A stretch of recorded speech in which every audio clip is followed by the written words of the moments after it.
Muy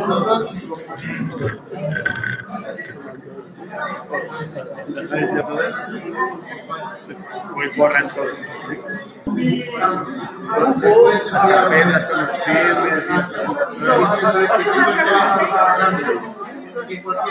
y nada más era sensitivo. Los filmes borra los filmes, que no pueden ser copia. Borra la carpeta del filme y el presentación.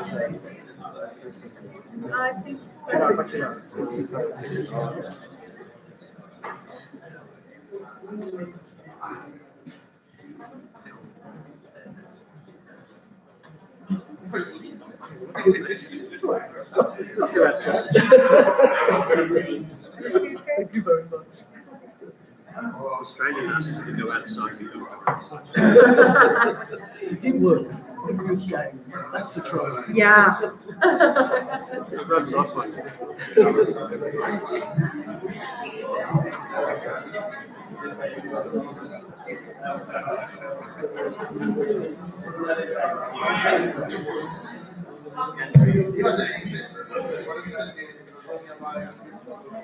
Good morning, everybody.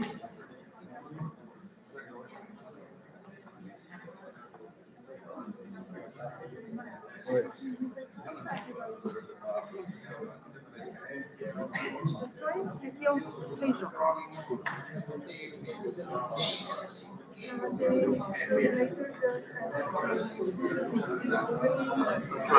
Yeah.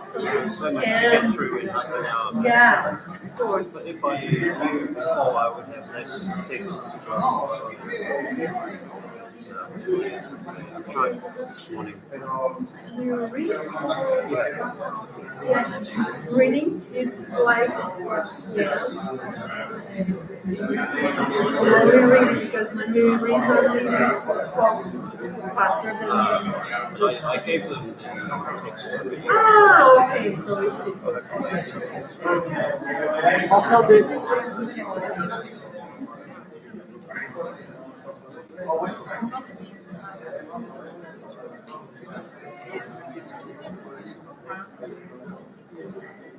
Feijão.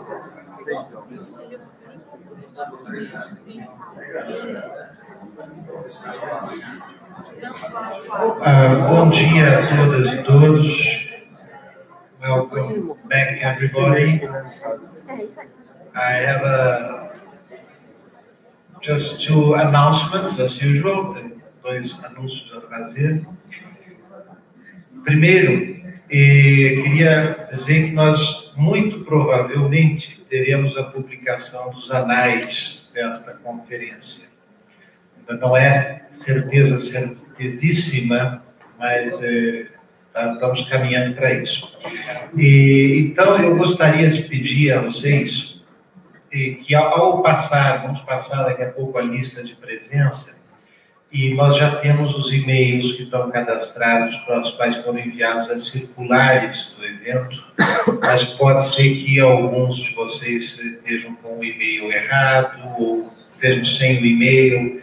Então, eu vou pedir que, ao receberem a lista, verifiquem o seu endereço de e-mail, e se não tiver ali, escrevam o endereço de e-mail. Nós vamos fazer a comunicação por e-mail, solicitando depois, informando sobre a confecção dos anais e solicitando, dando os prazos para envio dos textos completos e tal. Well, should just say it in English for those who are not wearing the headphone.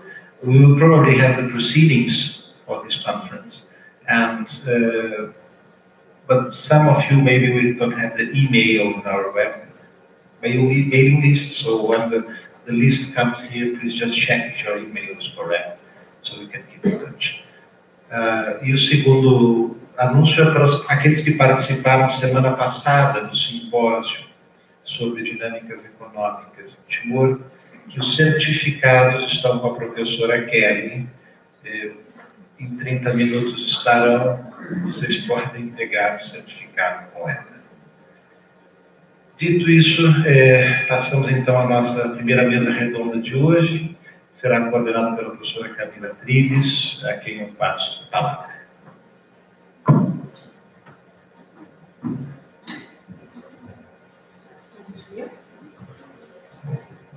Bom dia, agora. Bom, tive a responsabilidade, né, de coordenar, então, a mediação dessa mesa, que é uma mesa que vai tratar um pouquinho sobre política, democracia, eleições e governança. Então, eu chamo para fazer parte dessa mesa o professor Michael Leach, da Swinburne University, o professor Rui Feijó, da Universidade de Lisboa, Universidade de Coimbra, Sue Ingram, da Australian National University, e James Scanberry, da Australian National University também. Eu vou apresentar a todos, primeiramente. I will present you first, if you want to come to the table, yeah? Yeah. So I will present you to the public, then I will coordinate the time of each one.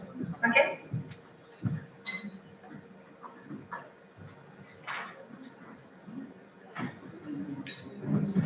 James, going? Let's go.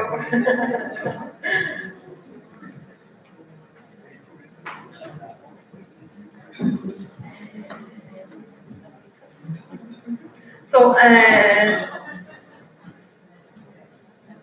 Michael Leach, então, é professor de Política e Relações Internacionais do Departamento de Educação e Ciências Sociais. Ele trabalha com política comparada e, principalmente, especialista na região do Pacífico, né? As pesquisas sobre construção do Estado na região da Ásia do Pacífico, com interesse especial em Timor-Leste. Trabalhou em diversas universidades e atualmente trabalha na Swinburne University of Technology e é um também dos coordenadores da TLSM.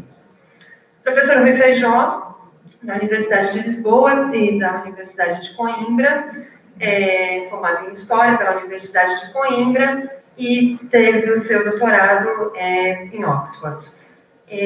Também trabalha com temas sobre a democracia, principalmente relacionados, então, com Timor-Leste. Processos de análise de identidade, de construção da democracia no Timor, e tem atuado também como consultor da Presidência da República de Timor-Leste. E também tem diversos livros publicados sobre os temas.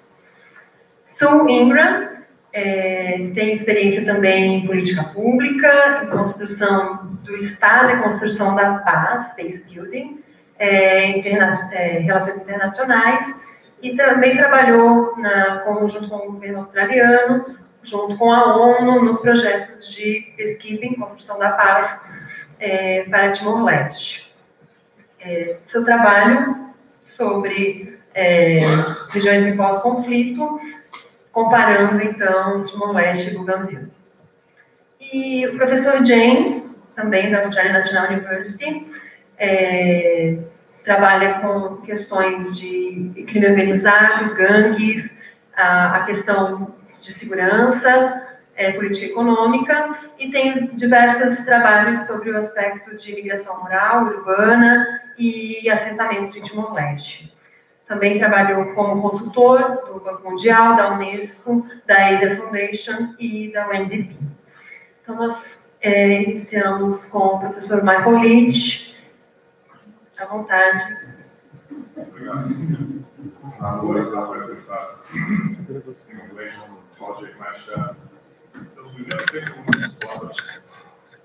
umas palavras em português. Eu quero parabenizar a Kelly e o Daniel para organizar uma conferência magnífica aqui da TLSA. A nossos agradecimentos a vocês dois, porque na minha opinião, é um exemplo perfeito da filosofia da TLSA. É muito inclusiva, há espaço para muitas línguas. É importante para esta associação que, apesar do papel centro do inglês no mundo acadêmico, que temos espaço para os outros idiomas, especialmente os línguas oficiais de Timor-Leste. Então, obrigadinhos. Porque esta conferência, não, em sério, esta conferência é um exemplo perfeito das minhas esperanças para esta associação. Então, obrigado.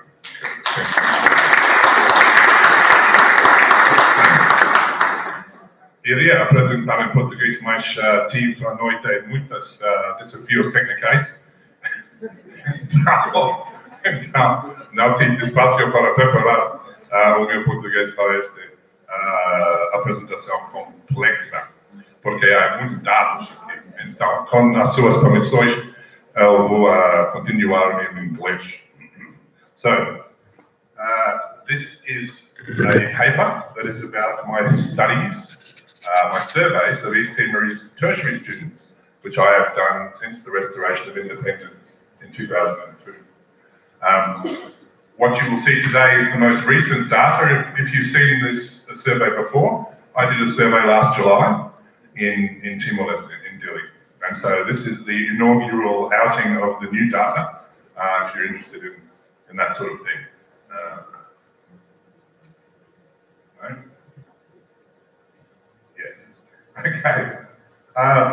For some reason I left the word Melanesia there. I had a project that was comparative. This is only about Timor-Leste. And you can see I've done the surveys in all these years. Today I will show you 2002, 2007, 2017.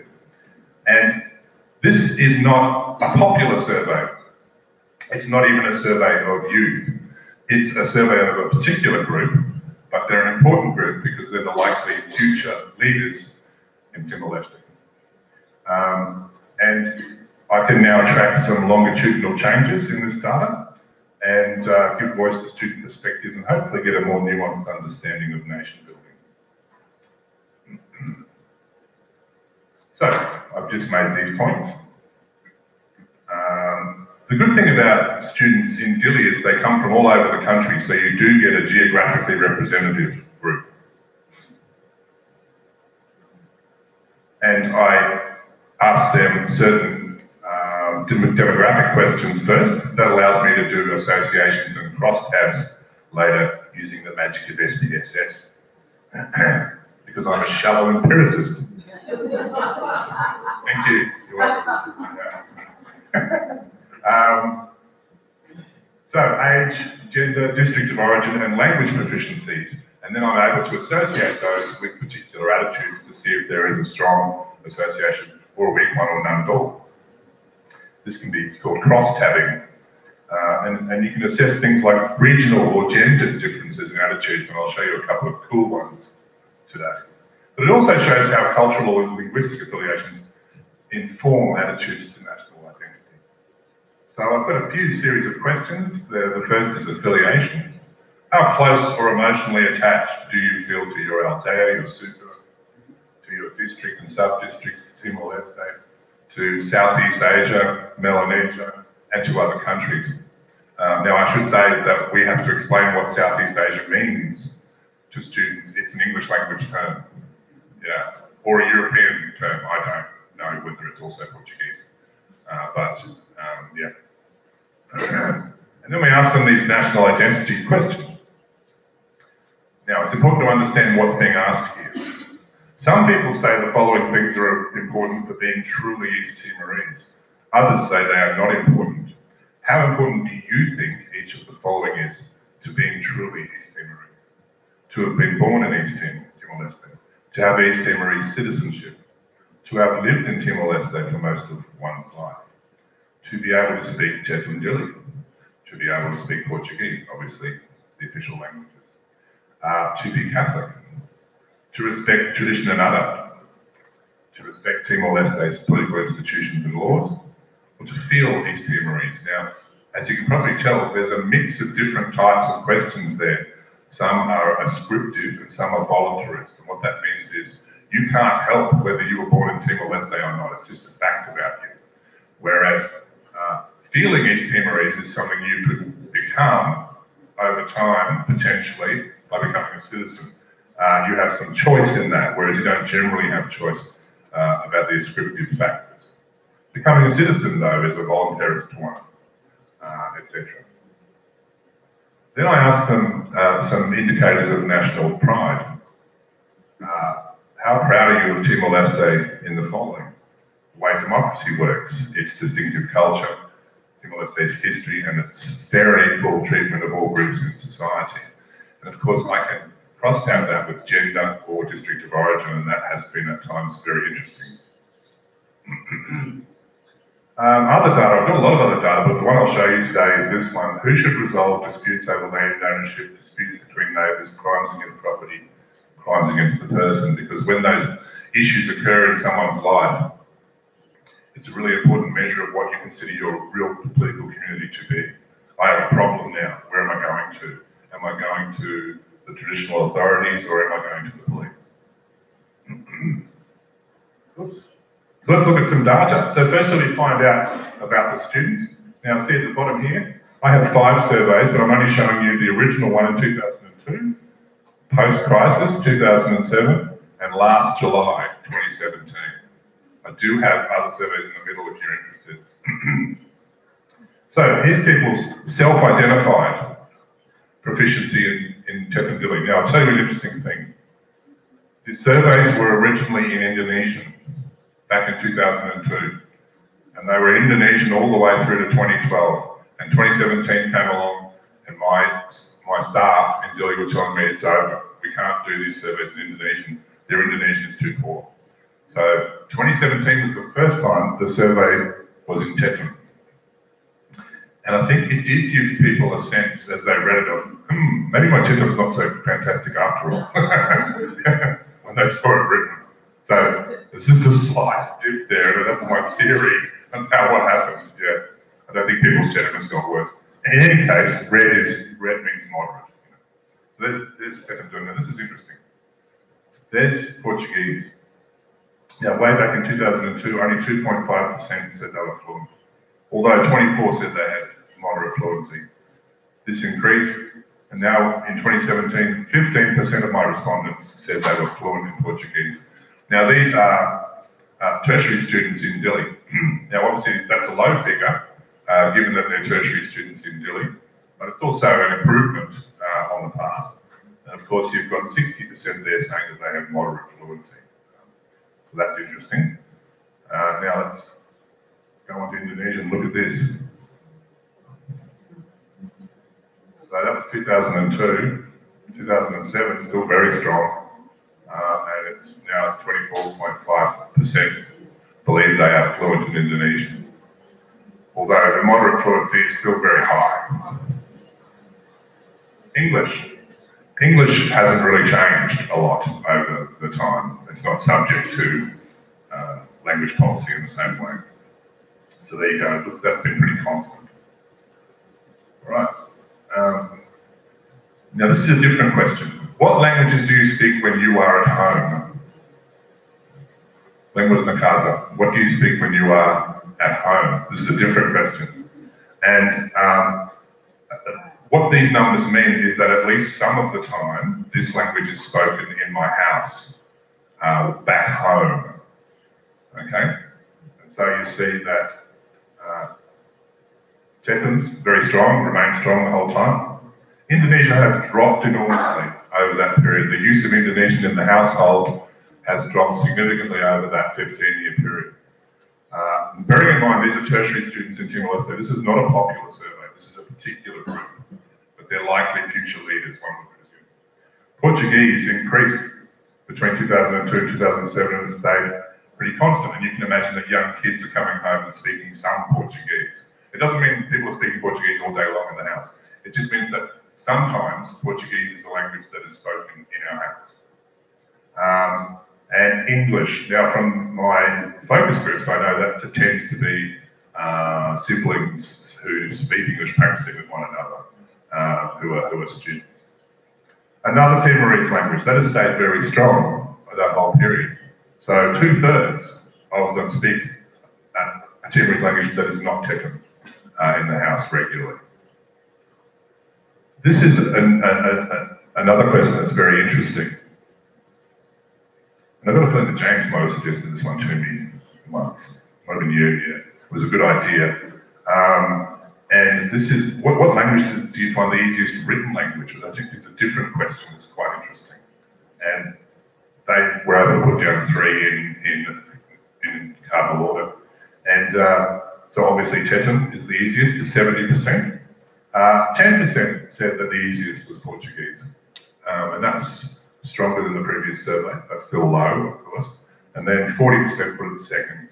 Indonesian has quite collapsed in that regard as the easiest language to write in. Now it's down around 7 or 8%. And so, yeah, interesting. All right, now we're looking at affiliations. How close or emotionally connected do you feel to different levels of political community? And what you'll see is if you add the blue and the red together, and this is the old form of Excel from 2002, you'll see the peaks are here at neighbourhood, no surprise, and the nation. Neighbourhood and the nation are the ones that they feel closest to Timorese students.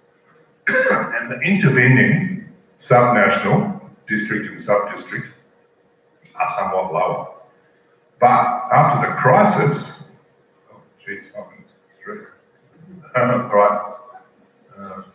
after the crisis, these levels went up slightly. But you see, it's neighbourhood and nation. This is the most recent survey, and it's the same. Neighbourhood and nation, it's like a U shape, tend to be the ones that Timorese students feel closest to. What's interesting over here is, to the extent that they feel a sort of supranational affiliation, it's to Southeast Asia rather than Melanesia, because Timor is that sort of border state between those two zones.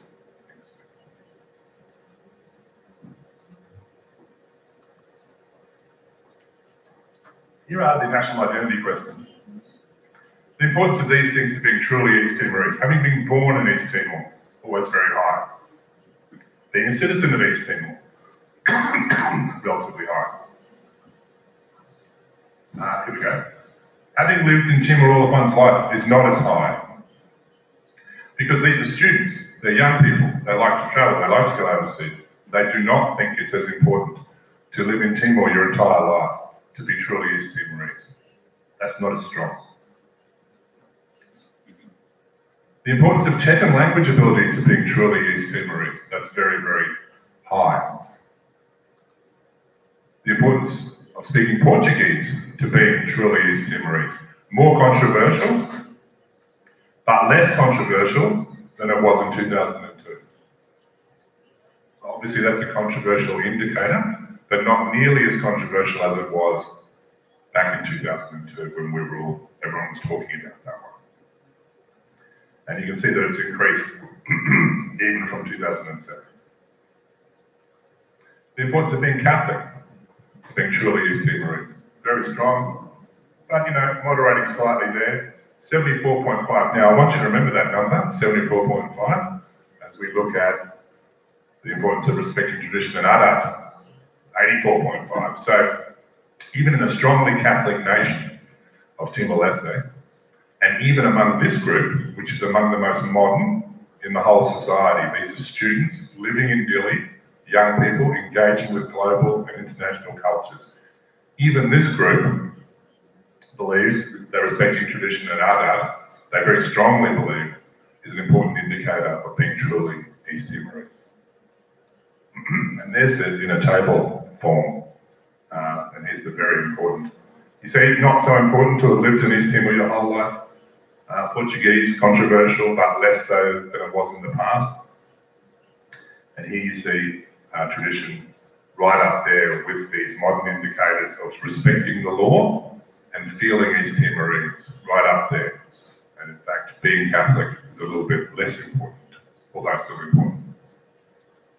National pride. How proud are you of East Timor's history?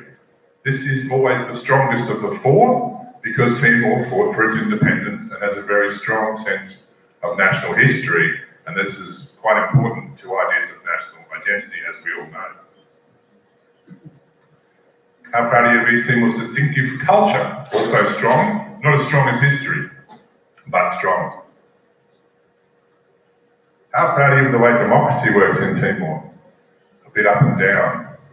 Now, there it was in 2002, then post-crisis that collapsed. I took this survey in July last year before the first election. I believe this will be lower now. If I was to take this today, it would drop again. This was before the July election last year, in early July.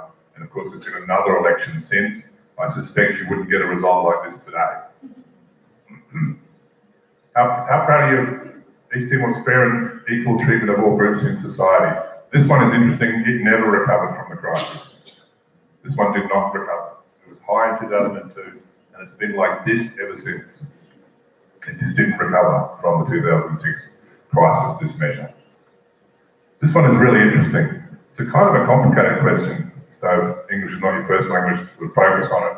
It's asking two different attitudes. Some people say it's better for a nation if different ethnic groups maintain their distinct languages, customs, and traditions. Others say it's better if these groups adapt and blend into one society. These are two different ideas of a nation. One is a kind of unity and diversity model where we celebrate diversity, but we're all part of one nation. And the other is a cultural integrationist idea that it's better to actually leave those things behind in terms of your place in the nation, or cohabit with them, but to form one national culture. Now, I'm putting in my comparative studies because Melanesia is the example par excellence of the form of view that of many cultures. And you see that Timor never really has been as strong in that view as Melanesia, and it's dropping as well amongst this cohort. This cohort is moving more towards a culturally integrationist view, although there's still a majority for the former view. So that's interesting. The end. All right, well, I'll skip through some things here.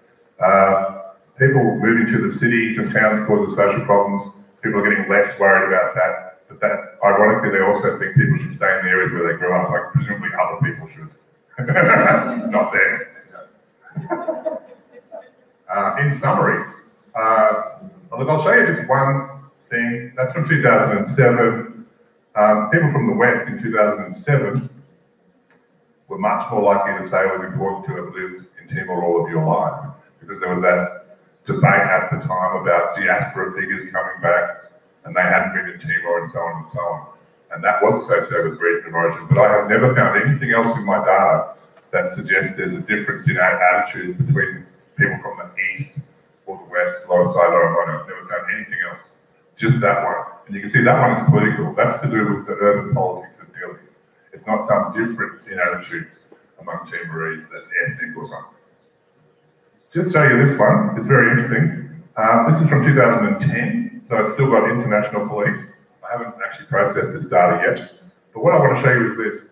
The difference between men and women on who should resolve land disputes. And you'll see that men are more likely to say that the traditional leaders should do it than women. That's a very significant difference, by the way. Why is that? Well, you can assume it's because those traditional power structures are male-dominated. Well, one might hypothesize that. And the same for who should resolve disputes between neighbours. Men 10% more likely to say it should be traditional leaders than women. I am just about finished, but this is really interesting, I think, in terms of the politics of East Timor. I asked the students some state building priorities. This is different to nation building. And look what they said. Improving health and education are the big ones. The government, though, is focused on improving infrastructure and roads. And look, the students just don't agree that that is a priority. They just don't agree. It's education and health. Now, in the third priority, they're like, yes, and you could probably add in some of that improving communication between different areas. When you look at the most important, even if you added them together, it's very, very low. Students want health and education spending. So, that's all I believe I want to say, except this one's very interesting. How willing would you be to leave East Timor if it could improve your life chances? And 2002, 49% of this group said that they'd be very willing. 2007, that went up to 61 after the crisis. And now it's only 20%. That's quite low. That's a sign of optimism, I think, from the Timorese students. Muito obrigado.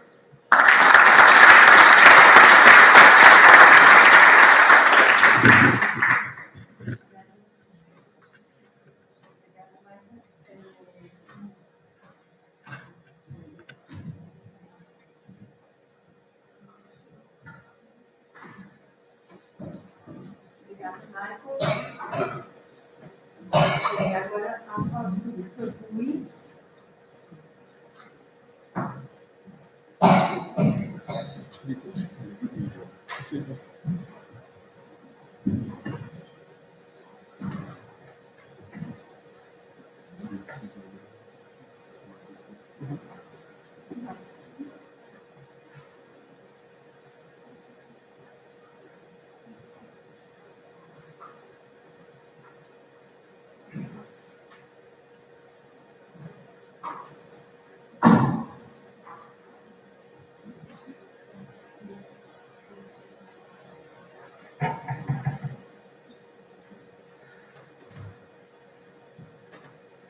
Então, bom dia a todos.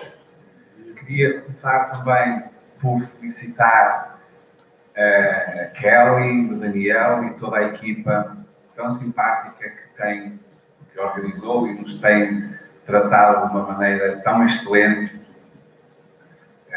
nesta enorme reunião dos amigos de Timor-Leste em Brasília. Considerando que estamos aqui numa situação plurilinguística, facilidade, eu lembro sempre de um escritor que dizia que Portugal e o Brasil são dois países irmãos separados pela mesma língua. E a maneira como nós falamos português, os brasileiros falam português é um bocadinho diferente. E eu optei por fazer a minha apresentação em inglês, embora vocês vão vendo um PowerPoint em português. Vamos ver se funciona para queria também dizer que a minha presença aqui deve-se à generosidade da instituição que eu pertenço, em Coimbra, o Centro de Estudos Sociais da Universidade de Coimbra, que generosamente financiou a minha vinda cá. So I start with an epigraph by our friend, I think I can say he's a friend of all of us, Josh Trindade.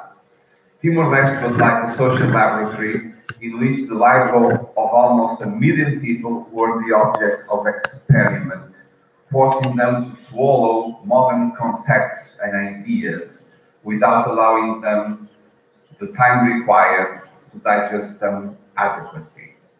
I think this sums up what has happened in Timor after independence. Timor-Leste took 2 critical decisions. Okay. You had passed me. What's that?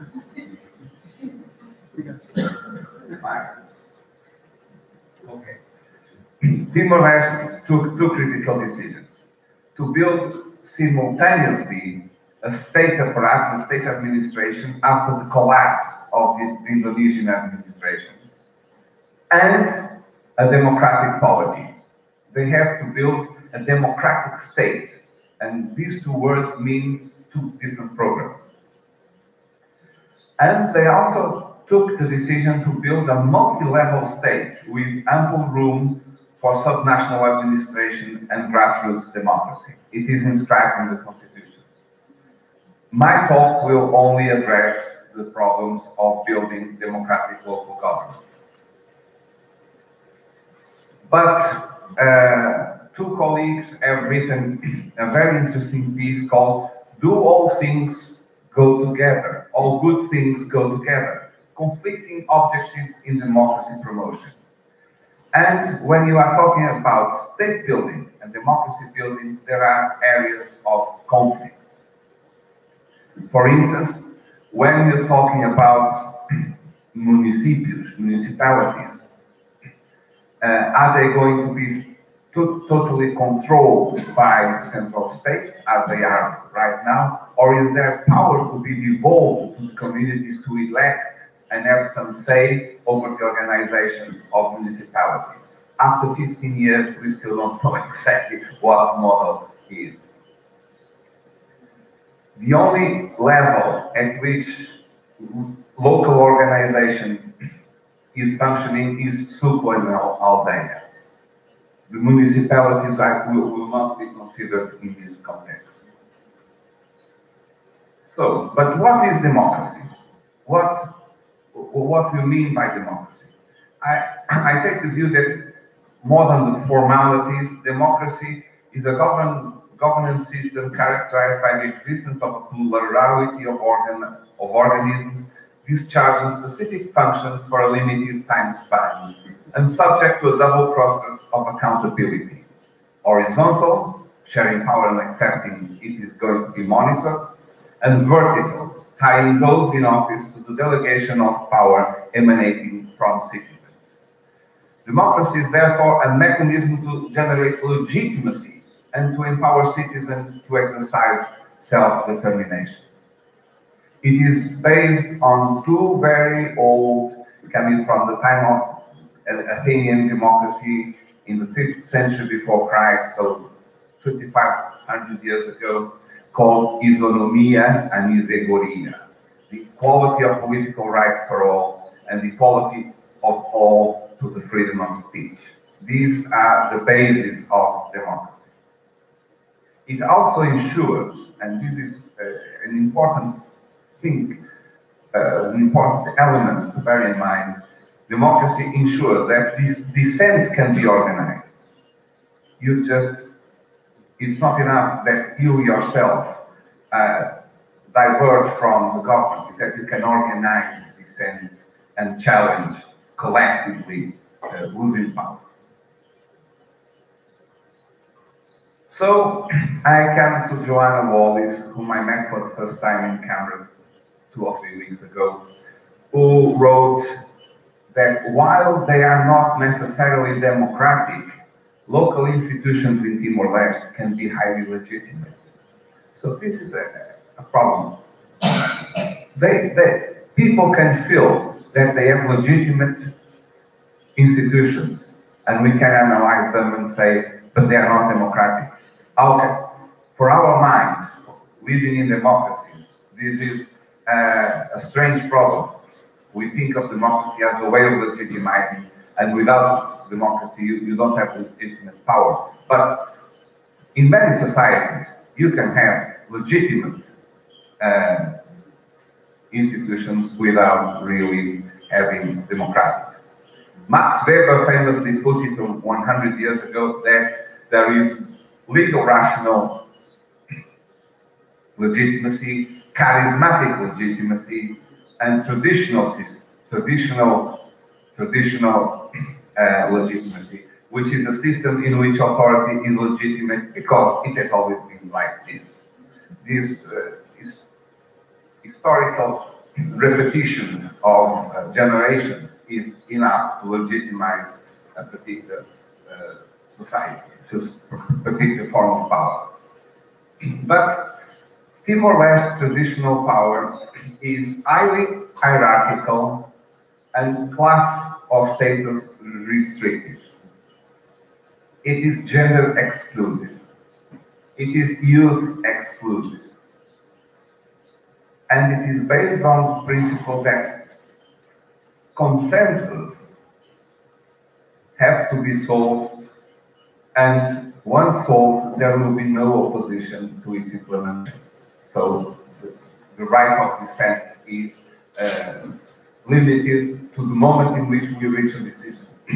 This is significantly different from what we understand in the West by democratic system. Next. In Timor-Leste, there were two contrasting views immediately after independence. One was people came and wrote about ground zero, tabula rasa, terra nullius, empty shell, notions that the idea these people had was that legitimacy had evaporated in Timor.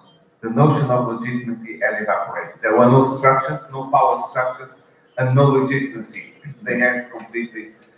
And so they saw what happened as a schism to come to the terms of our conference. But other people, dear friend David Hicks, spoke of the resurgence of custom.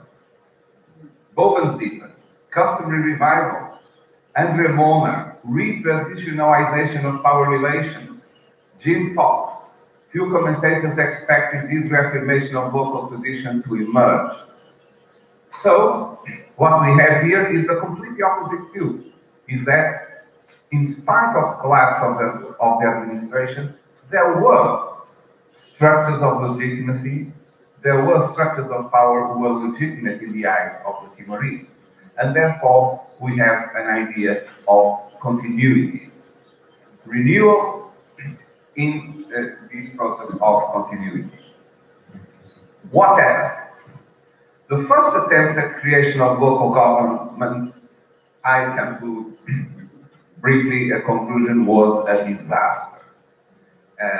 The UNTA Act, with the aid of World Bank, created the so-called Community Empowerment and Local Governments Project, which they envisaged as the seeds for future local administration. But they imposed a complete rupture with notions of legitimacy. They imposed gender parity. They excluded traditional leaders from the possibility of being elected. And Tanya Hohi came to the conclusion and wrote several pieces, including a very good PhD dissertation. She called this the clash of paradigms. They were trying to impose a model which was running against many of the legitimacy issues still alive in Timorese society. It was put aside after independence. The Constitution creates local government in a democratic way. In section 2.4, the Constitution says the state shall recognize and value the norms and customs of East Timor that are not contrary to the Constitution and to any legislation dealing specifically with customary law. So this is a very broad understanding of the need to pay attention to continuities in Timorese society. There was 3 elections for Suku councils and Sheki Suku and Sheki Aldeia, 2004 and 5, 2009 and 16. Each one had its specific legal framework, which has been evolving, and I won't go into detail. But one is constant, is that Suku authorities are not to be considered the lowest grade of state administration. So they are still somewhat fearful of what it means to entrust state power to Sheki Suku. Their powers are mostly those of traditional leaders, and even if their competencies have been increased recently, they come mostly under the umbrella of advisory competencies. They can advise the district administrator to build a school or to build a road, but they cannot impose that the use of the money allocated is going here or going there. They are mostly advisors.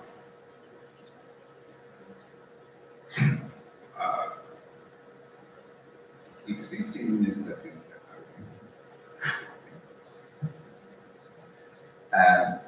The creation of local governance, the formal model combines features of a modern liberal democracy, universal suffrage with equal rights for all, time-limited mandates, gender and age quotas, majority rule with respect for minority or minorities' rights, whereas they still have forms of traditional legitimacy. There is the co-optation of leonines to join the Conselho Sul, and the Conselho Sul is therefore composed of elected people and people who represent traditional forms of legitimacy. Mike and Debbie Cummings have shown that a few years ago there you could see basically three different models operating. The co-incumbency divided in co-inheritance, where the traditional URI is pressed by the locals to enter the race and wins. So you have the accumulation in one person of traditional and modern legitimacy. The traditional house candidate, the URI doesn't stand but indicates his son, his nephew, one of his relatives, and he wins. And a model they call authorization, where someone who is not a URI or member of the ruling house seeks office and negotiates symbolic support from the URI. Out of these, other possibilities work wrongly. They were failed. They generate conflict. These were the three ways of combining, let's use the word, the two sources of legitimacy. Recent developments. Elections in Los Palos. Incumbent Shefty Suku re-elected 16. But Shefty Suku elected for the first time 18. You have it even. Okay? Elected Shefty Suku, who had lost previous elections 3. So what you have here is that there has been an evolution within the system. It seems that the system is establishing itself and it's getting some more weight to the modern form of legitimacy. One example is Moapitin. The incumbent was a guerrilla fighter. He did not seek re-election. He had other business to attend to, but supported and tried to impose his own candidate and failed. The second round of the elections was disputed between an engineer and a teacher, both of whom lived in the city of Los Palos. So they were people from the village, from the Suku, but they were living in Los Palos, and they had education. They were more able, they were regarded as more able to apply those advisory powers and to secure more things for the village than other traditional leaders would in this more complex combination of power layers in Timor-Leste. How to interpret local government's experiments. This is 3 slides, I think, and it will be over. One is to go back to Tanya Hoey and say that traditional political concepts, sometimes labeled local democratic, often differ fundamentally from concepts underpinning Westminster-style institutions. Some of the principal local values even run counter to Western democratic principles. And David also wrote a few years ago that new liberal ideas are both alien and inconsistent with LISA, and therefore there would be a clash, there would be a contradiction between democratic principles on one hand and LISA and tradition on the other.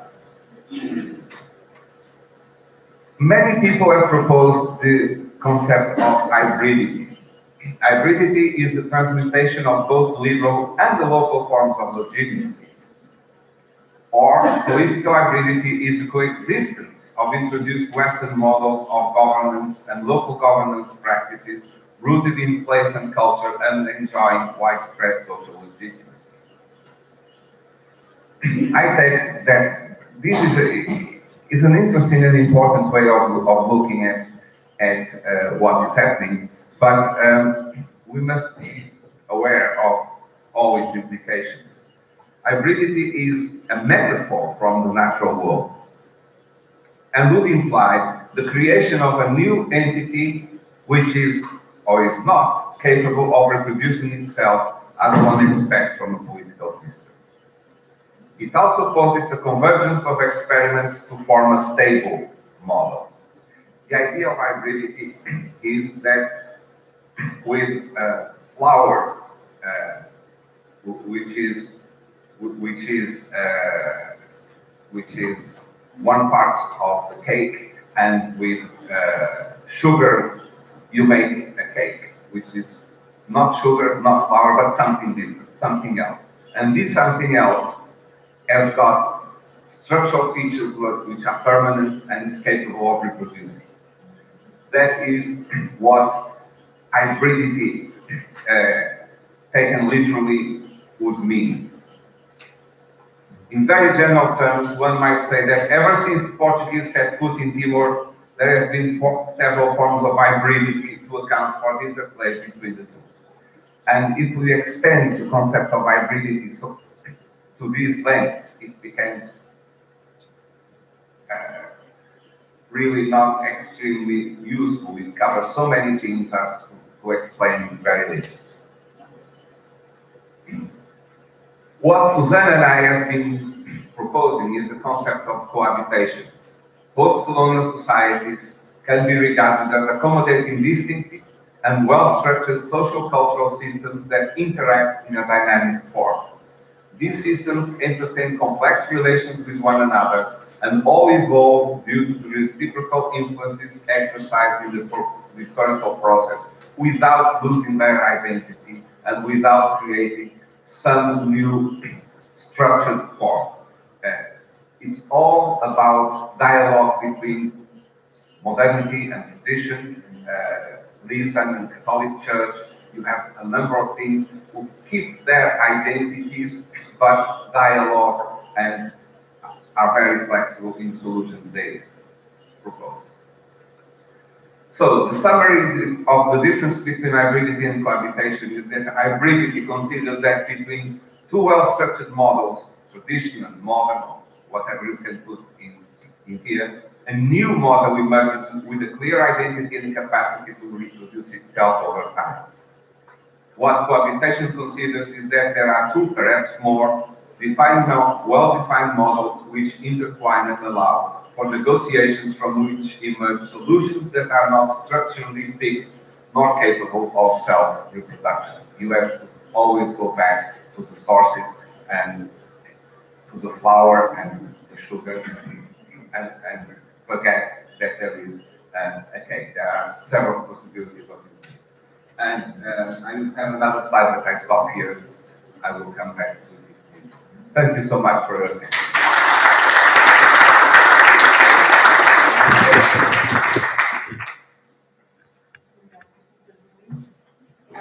Seguimos então com a professora Su.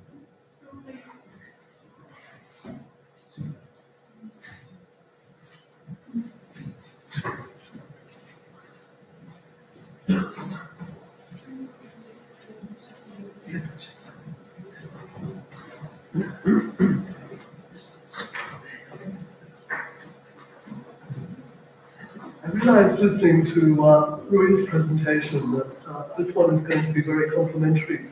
And I was also struck by the fact that the people quoted who were talking about empty shell or tabula rasa in Timor were all political scientists. The people who were talking about the local political culture, the presence of all the informal institutions driving the political dynamic in Timor were anthropologists. So it's an interesting dichotomy. And I guess being claimed in a certain way to be a partial both. This is the worldview that I brought to this presentation. So the focus I'm talking about is the tension between liberal peace building and local political culture in Timor-Leste. And I'm viewing this for this presentation through the prism of party politics. And the argument I'm making, having been very much part of the UN Transitional Administration myself, is that the efforts of that transitional administration in East Timor to entrench multi-party democracy really cut across the interests of two quite distinct and opposing political forces in Timor-Leste. The first was Shenana Guzmão, who was the leader of the National Council for Timorese Resistance, CNRT, and who was deeply suspicious of party politics throughout his political history up to that point when UNTAD was formed. And the second force was Frelimo, which was the dominant political party in Timor at the time, and which was really seeking majoritarian power. It wanted to run the government. So the analysis that I'm setting out here was really kicked off from my own experience working inside UNTAD. And I was sharply aware of the clash of paradigms between the UN and the local political culture, and again I'm borrowing the language of Tanya Borhe because I think she captured the problem exquisitely. And so that's really the starting point for the analysis that I'm setting out here. The UNTAD mission was set up when liberal peace building, the concept of liberal peace building, was at its height. The approach of liberal peace building emerged quite early in the 1990s, and there were two important factors that contributed to this development. The first was the increasingly intra-state character of conflict, rather than conflict between states. The pattern of conflict was very much within states. And the second really important factor was the new dynamic in the UN Security Council that came about with the end of the Cold War, because that really ushered in what became an extended period of cooperation between permanent members of the Security Council, and importantly between the US and Russia. So over this period, the Security Council expanded the scope of peacekeeping mandates. They moved well beyond the earlier mandates, which are just about keeping the warring sides apart, and mandates increasingly focused on building the peace in conflict-affected countries. And so the basic template for peacekeeping, for peace building, it was very much about state building. It was about encouraging the development of liberal democracy and market-oriented economies. And Timor-Leste was very much a guinea pig for that approach. So this is what you saw happening in UNTAD. This was its modus operandi. And it meant that UNTAD was very wary of CNRT as an unelected coalition of interests, ruled over by one man. And it was unwilling to make CNRT its exclusive interlocutor. From the outset, it chose to engage with the spectrum of political interests in Timor-Leste. And once the initial stabilization phase had been completed, and the mission began to focus on preparing the country for independence, UNTAD set out very actively to promote political pluralism through political party discourse. And that led to the very rapid marginalization and demise of CNRT. And the critical priority at this stage of the mission was to oversee the development of a constitution for the future state. And the way that UNTAD went about this clearly demonstrates its commitment to embedding multi-party democracy. There were various options on the table for how to frame a constitution, or what process to follow to frame a constitution, but UNTAD wanted to see it go through a constituent assembly. And it was very specific about the electoral model to form that assembly. It favoured electing an assembly through a single national constituency and using a closed party list. And the view was that this approach would actually maximise the chances of the smaller political parties getting a place in the Constituent Assembly, and the intent was to reduce the domination of Frelimo. And interestingly, the model meant that basically to be elected, you had to be part of a political party ticket. It was almost impossible for an independent candidate to make it into the assembly. And then UNTAD made one small concession to address the arguments that were being made in favour of district representation rather than a national constituency. It made provision in the final model for the Constituent Assembly for one representative to be elected from each of the 13 districts. And that mixed voting system actually produced the precise opposite of what Untamed had intended, because and it gave a really generous free kick to Freckland, because Freckland got 57.3% of the national vote, but once it had swept up 12 of 13 districts, and in reality 13 won't count that, it ended up with 62.5% of the seats. So Untamed took great pride in the fact there were 12 parties which won seats in the Assembly, but it really was a Pyrrhic victory, because in concert with ASTD, a small party led by Xavier, Freckland had the supermajority that it required to pass its constitution. And so, to get back to my argument, this philosophical commitment that Untamed had to multi-party democracy was really at odds with the two key political forces in Timor-Leste. Shenana Bushman was deeply suspicious of partisan politics, and his approach was to build inclusive coalitions of actors, working above the partisan fray to provide political leadership, obviously in a key role.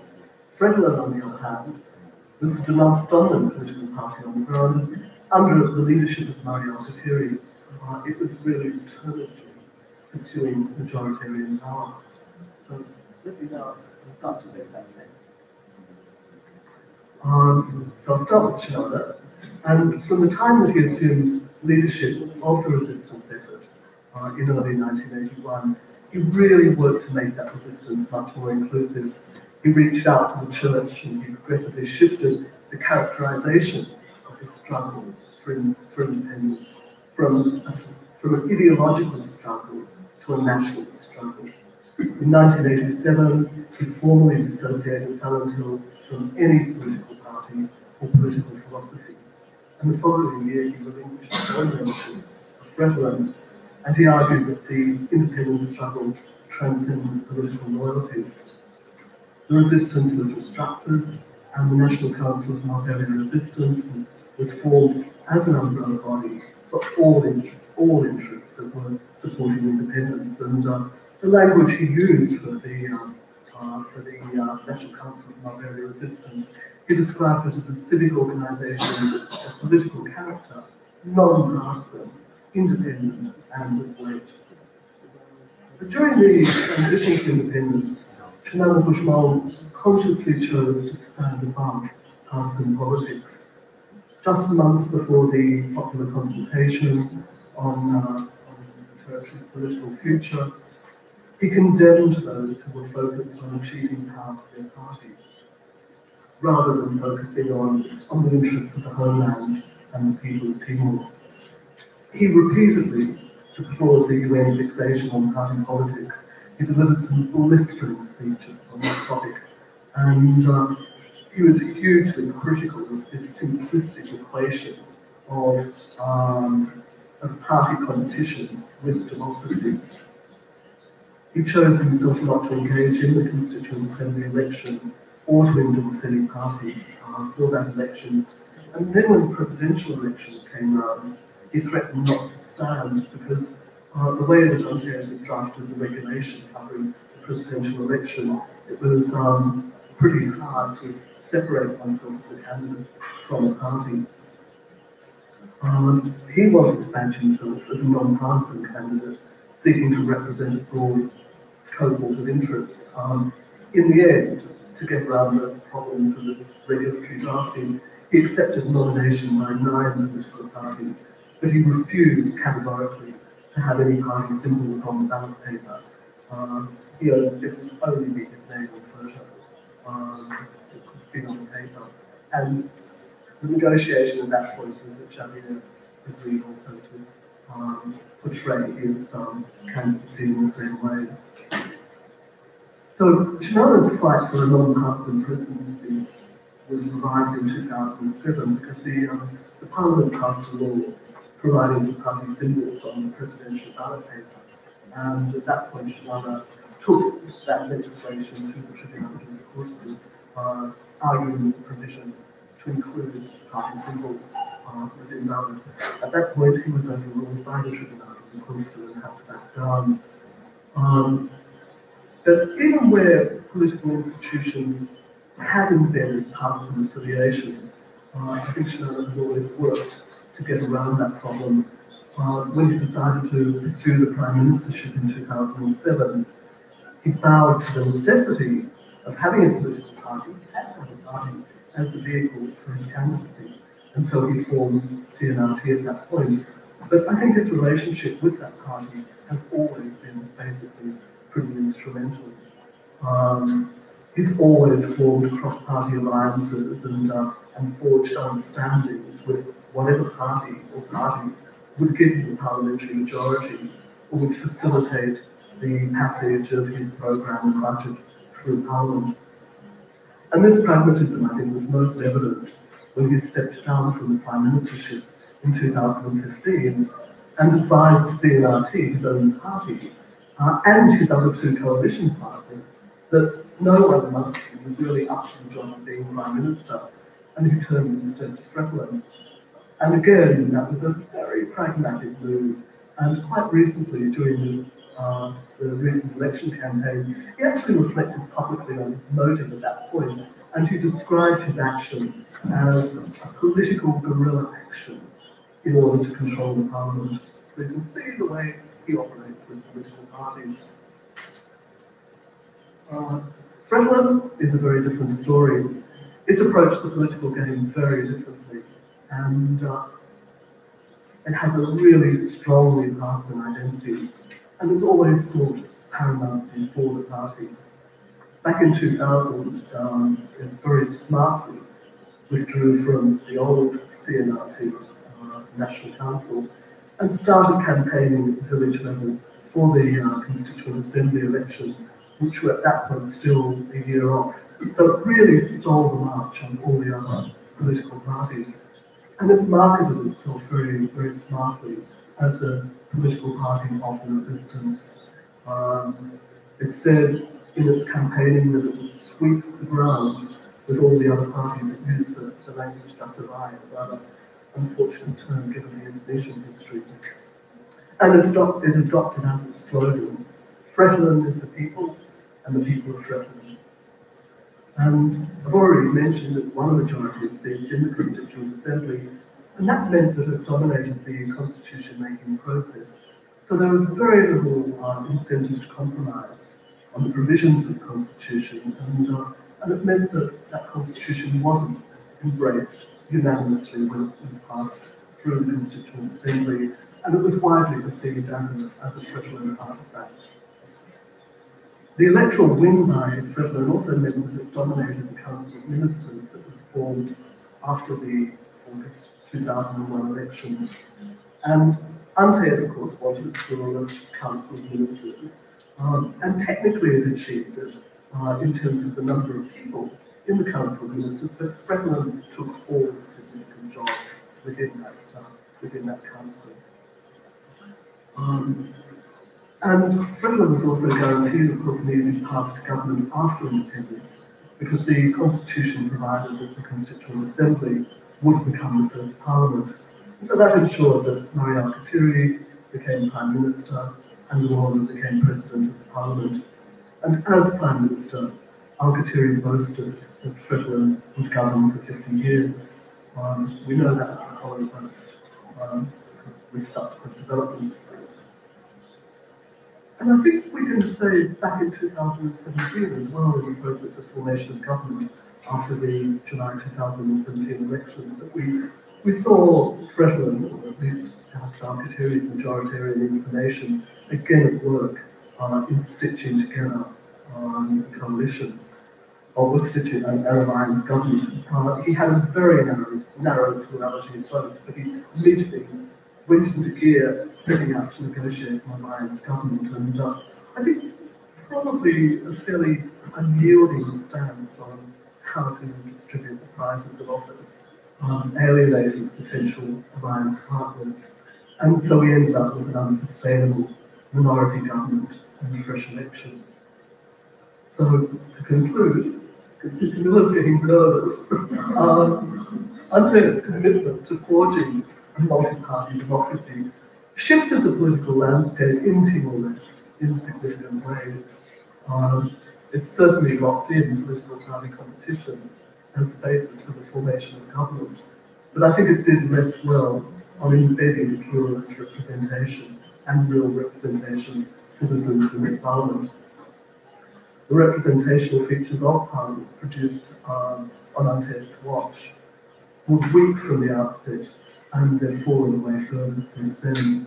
The number of political parties represented has reduced from 12 parties in 2002 to 10 in 2007 to 4 in 2012 and 5 in 2017. Interestingly, the last election rather bucks that system, as the parties themselves have learned how to game the process through pre-election coalition formation.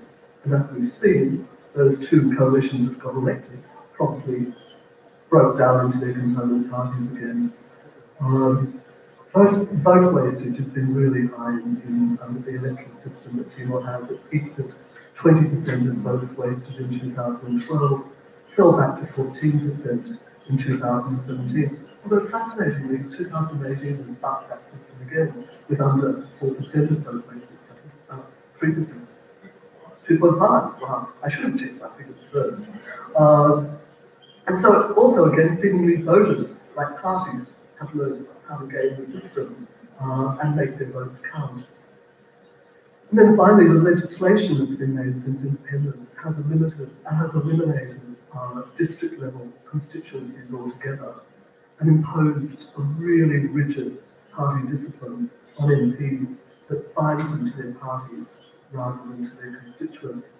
I guess in short, where that comes out is that over time, despite all of UNTED's best wishes and intentions and careful institutional design, the system has really adjusted itself to local Timorese interests. Thank you.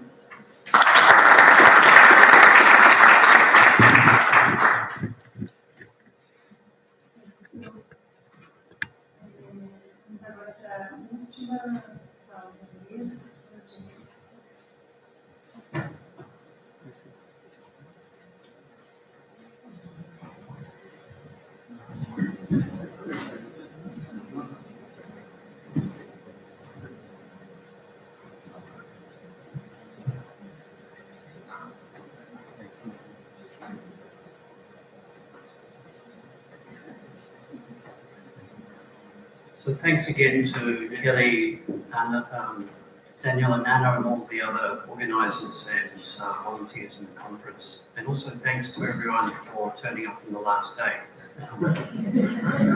I also feel Mike has put me to shame. I see only about 3 or 4 Anglophone faces in the audience. But, so I wish I could also attempt something in Portuguese, but I won't embarrass myself. But I can, unlike Mike, I can propose marriage in Pataluku, so it's more important. So today we're going to talk about the 2017 elections. I'm not actually that interested in elections as such, but by the very localised dynamics that drive them. These dynamics in turn can tell us much about the logic of government policy and expenditure, the logic that produced white elephants like Tassie Money, the explosion in veterans payments, and also the neglect of vital services such as agriculture and education.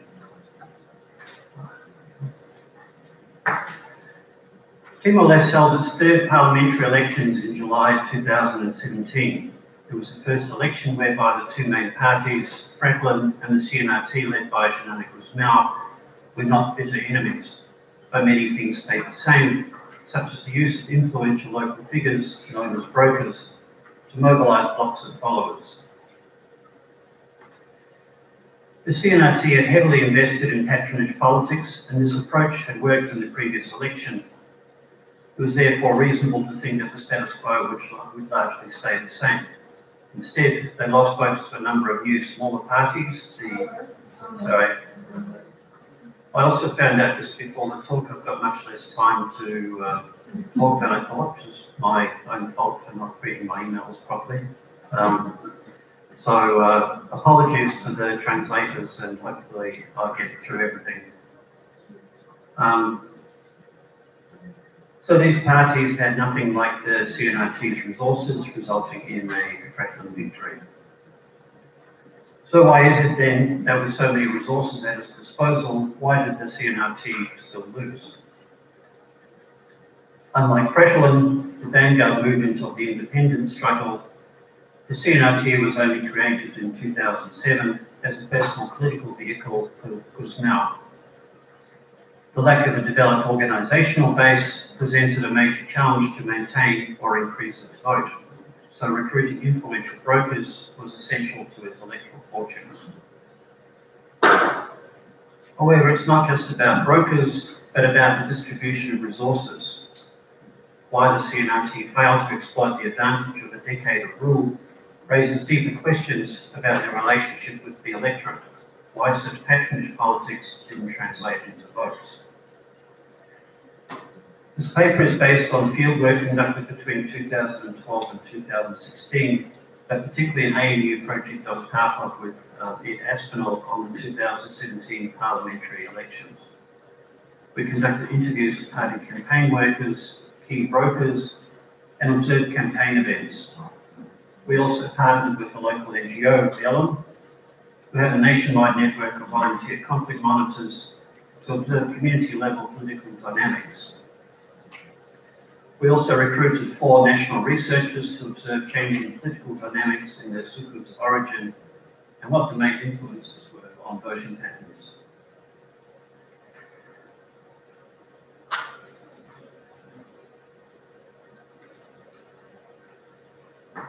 Gratuitous Ululek shop. So, even after 3 elections, in terms of voting behaviour, team-led politics still has a largely communal nature. Networks of personal relationships and reciprocal exchange continue to be highly influential in voting behaviour. Harnessing these networks then through influential brokers has long been the key to electoral success. Voters are mobilised through traditional authorities and local or regional big-name figures such as resistance veterans. As Angelique Williams pointed out, clandestine resistance era networks often mesh with the set group networks regarding. So such resistance figures may possess dual authority. In return, there's a clear expectation that they will reciprocate in terms of jobs, contracts, and local development projects. So this is what is generally understood as clientelism.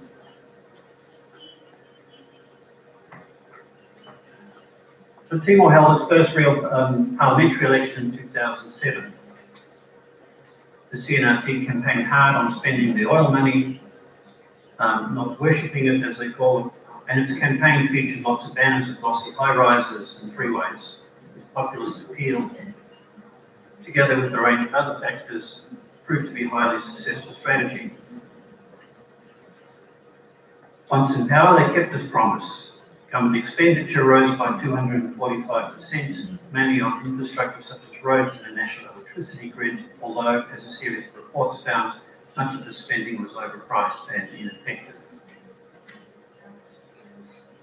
Translators have given up, I think. Oh no.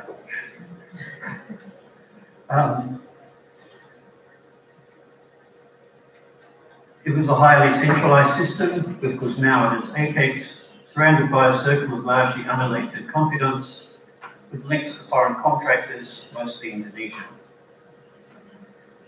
They also launched a number of contentious development schemes. The first of these was the notorious referendum package, worth over 31 million, and these into about 700 largely unregulated projects across the country.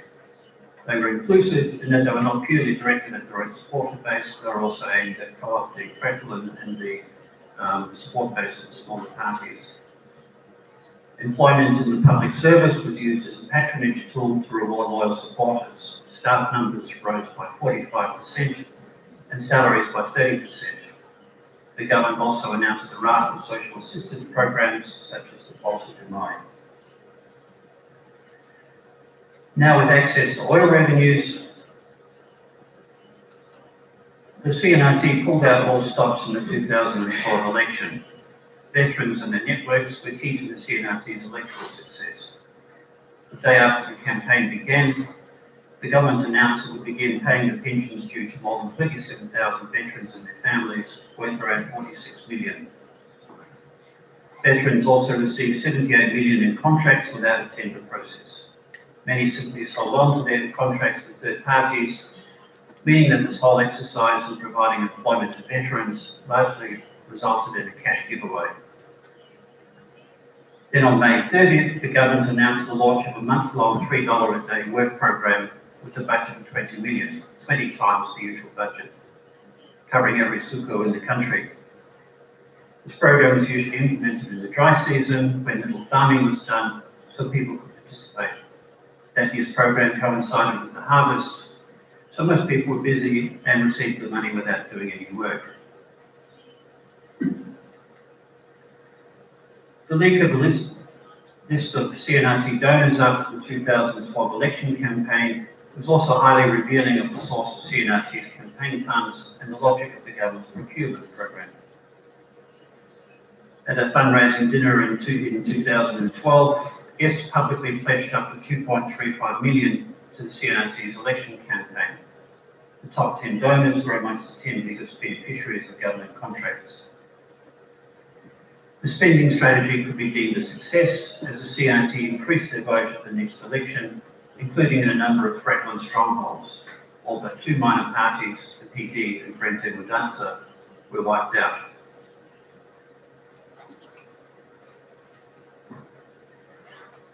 So with the 2017 elections on the horizon, most people thought the status quo would remain.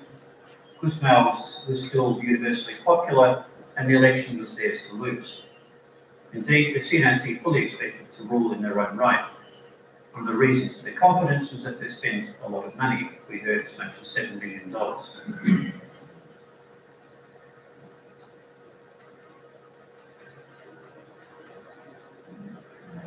Now, Timor's elections have generated lots of discussion about, for example, how the parties will line up in parliaments, rivalries between Xanana, Fretland and TMR, and so on. Which is not surprising, especially for Australians. Our elections are so boring, depressing, and we don't get parties like Kuntu suddenly appearing out of nowhere. But for me personally, I find the Suka level much more interesting. Timorese elections are really fought out at the Suka and Aldea level, and all the parties know this. While voting patterns at a regional level are fairly consistent between the major parties, at a Suka or Aldea level, they're much more fluid, with some Sukas changing hands at every election. Generic campaign rhetoric counts for little in winning votes. People want direct benefits such as jobs in public service, for example, scholarships for their kids, or to get on one of the many pensions. So voters are highly pragmatic. They'll follow the political preference of the person or people they think will deliver these benefits. At the Suka and Aldea level, then, very different promises are made by parties. The veteran pensions, for example, are a product of this local level campaigning. So targeting 36 to 45 seats, as we heard, there are compelling reports they spent a lot of money. According to one CNRT source, they allocated 3,000 per Suku, 500 per Aldea, and the standard fee for people to attend rallies was between $10 and $40.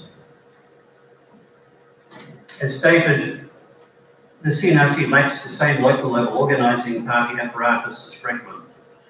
While they had party militants, many of them were inactive and didn't get out past the main towns.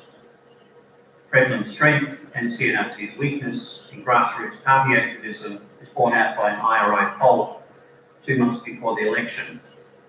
They found 65% of people said that Fretland was the most active political party in their neighbourhood, followed by the CNRT at just 12%. Without the same party apparatus to draw on, CNRT had to rely on recruiting local figures of influence, or brokers. Veterans are the best known forward broker, and the recruitment of veterans and their networks of followers was key to many parties' election strategies. However, we also found that increasingly Sheptusukas and other local leaders can be powerful figures of influence. One recent study found out that up to 42% of people in rural areas rely on local leaders for information. They also link their community with vital services such as health, education, and get them on government pensions. We were told that some Shepsukas can command a voting block of about 3,000 or more, and they may switch party preferences a number of times as a result. So in the absence of any real political debate between the major parties, harnessing these brokers continues to be paramount to mobilise voters. What became clear from interviews for the project was that the CNRT were very good at it. It didn't manage its brokers very well, and it didn't distribute funds very well. In one case, the CNRT paid a Sheptusuka in Delhi $3,000, and he ran away with the money and voted for Franklin anyway. Also, in one suka, we heard that only 15 out of 230 registered CNRT supporters received funds, meaning that a number of them ripped up their party cards and went and joined Franklin. The other factor, though, was a shift in priorities. They moved away from the direct, up to the 2012 election, they moved away from the direct targeting of the electorate through cash transfers to a focus on the relationship with party donors.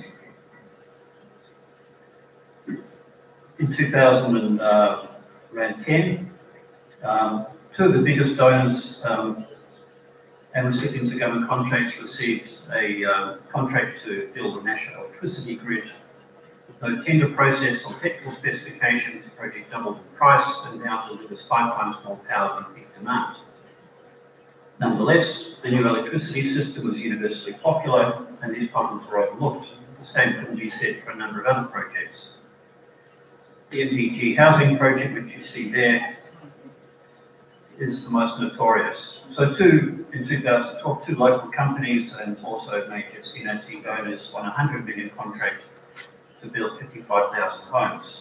There was no real tender process, leaving the impression the outcome was a foregone conclusion.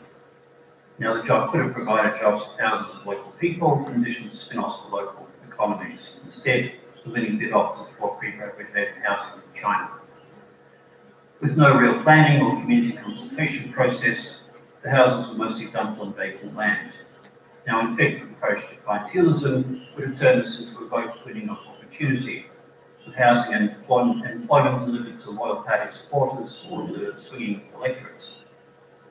Like most projects, though, the key motivation appeared to be a reinforcing of the relationship with the client, rather than the consolidation of electoral support. And it goes without saying, development outcomes were never a consideration. The post-2012 focus on prestige or legacy mega projects has not delivered anything tangible either, despite massive amounts of investment. Of the ongoing South Coast project, for example, there's been little progress beyond the useless airport and the beginning of a highway, which is also starting to fall down. The only beneficiaries of these mega projects have been foreign contractors and the politicians who act as their brokers. In Indonesia, they call this gouging. In return for contracts, you get party campaign cash, and the middleman gets a percentage. The woman in another case was a builder was now. Two of the biggest contracts in Timor now, Mosquito Carrier and Utama Carrier, are past masters at this. They've both been charged in Indonesia for the very same scam. So in conclusion, the CNRT banked on Shanana's resistance credentials while hoping to buy popularity through lavish campaign funding and the co-opting of local figures, but it didn't work. Despite the massive level of public spending over the last 5 years, public funds were largely squandered on mega projects with little social outcome. They were poorly targeted in electoral terms, and so the CNRT missed the opportunity to further consolidate their vote. The move away from programmatic patronage or clientelism, such as the provision of social transfers or projects with tangible household-level benefits, such as electricity, towards these mega projects came at the expense of the relationship with the electorate, and the CNRT paid the price. So, to put it very simply, the people got this, and the party donors got this. Thank you.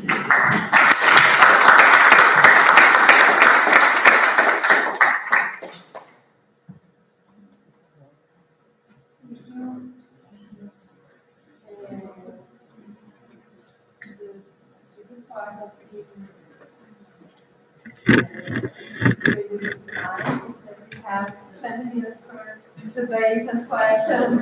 So please come to the some information.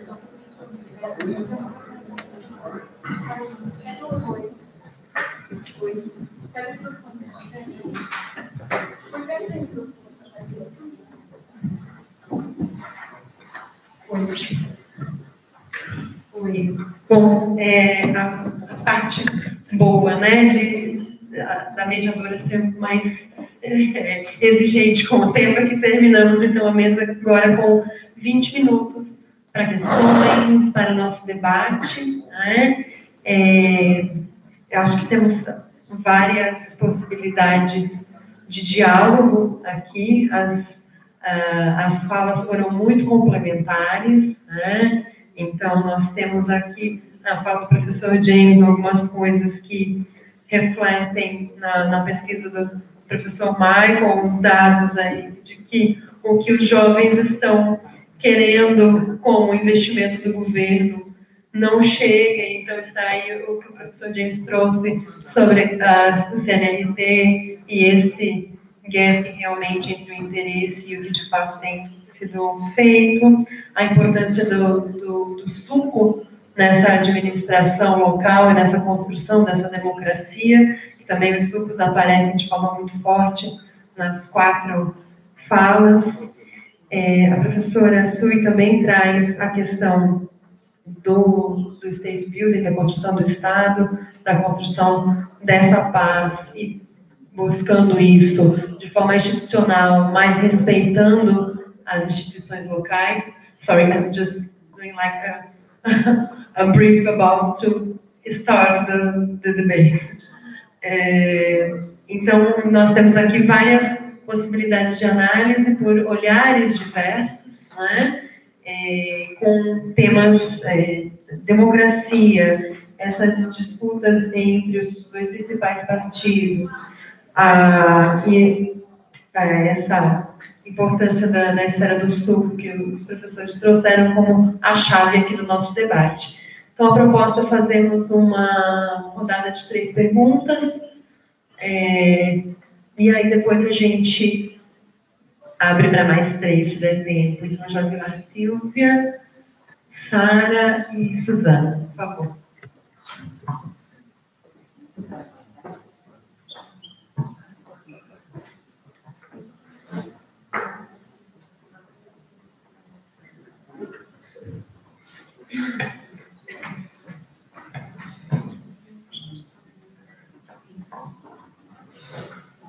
Ok, eu vou falar português, é para o Michael Lynch.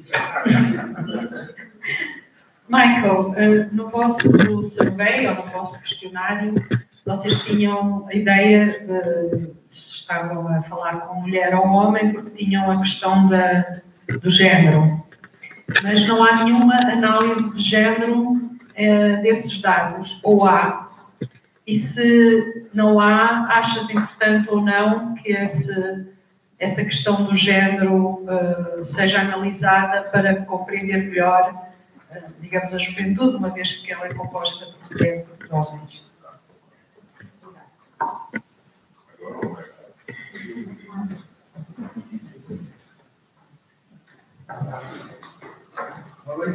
I've got a couple of questions. Two for James. Whose house was that in that last picture? But also, how do you account for CNRT winning the last election then? Yeah, you don't need translation for that.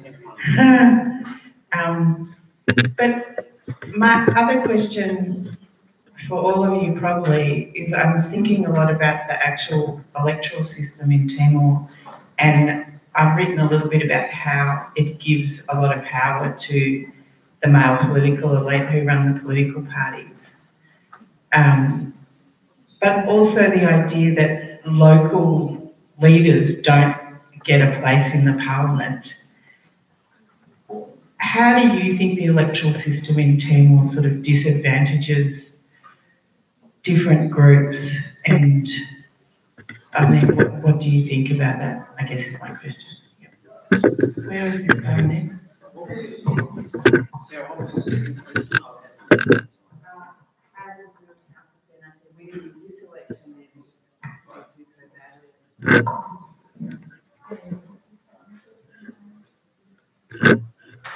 Well, thank you all of you for wonderful papers. I actually have two questions to Michael. The first, you don't need to be too detailed, but could you explain how these groups of students how do you maintain the same kind of representation from students that go from 2002 to 2017? And the second has to do with the ethnic groups results. First, to understand what kind of expression in test we use to ethnic groups. How are the questions? And I'm wondering if you have this balance, constant balance between yes and no. I wonder why you don't introduce the question of both.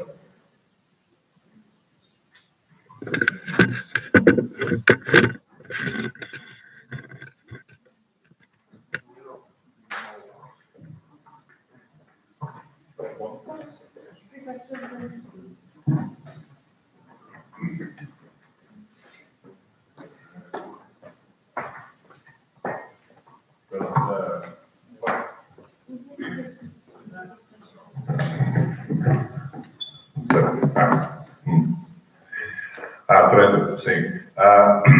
Tenho algumas associações sobre gênero nos meus artigos. Sim.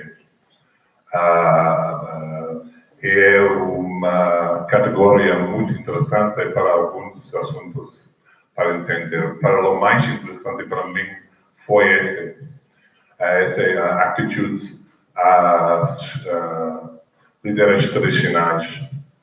Há diferenças muito significativas entre os homens e as mulheres sobre este. Então, eu mostro este grafo. Mas há outras diferenças entre mulheres e homens também nas surveys. E pode enviá-la a Kelly. Eu posso enviá-la a Kelly se está interessado. Está bem? E pode ler os meus artigos. Também.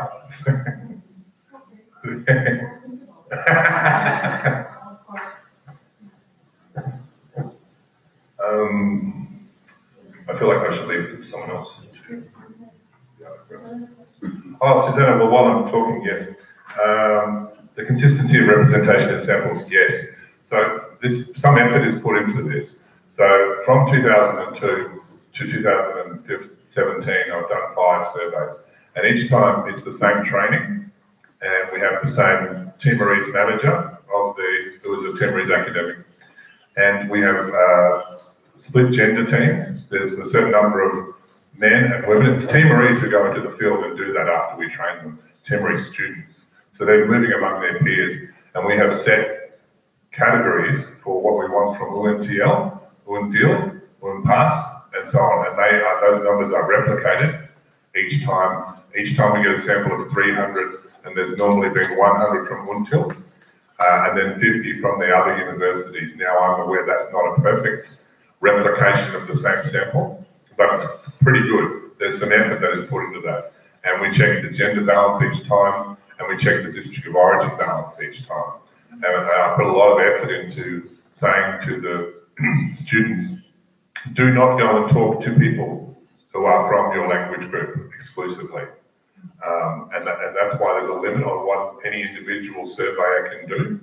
They generally have a limit of 50 that they can do. Otherwise, you will get replication of certain groups and too many Makasai speakers and too many Tokadere speakers and so on. And then we are able to check that when it comes back in. So that's the answer to that question.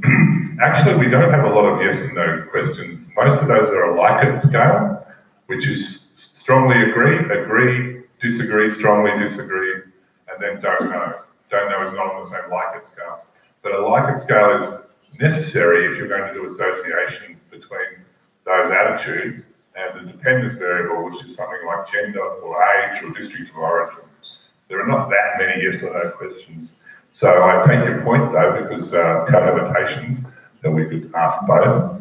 In fact, a lot of the questions do enable a student to give one to first, second and third preference, or to tick more than one box. But yes, I mean, there's always methodological issues to think about in a survey. And the other thing is that surveys are only so useful. You find out what people think, but not why. And so it's really important to then go and do focus groups and to read your peers' work. A lot of the reason why I ask certain questions is that I've read your work and I think your theory is probably right. Why don't we go and ask people? So what's interesting is that usually that confirms the qualitative literature. Very occasionally it doesn't, and that's very interesting.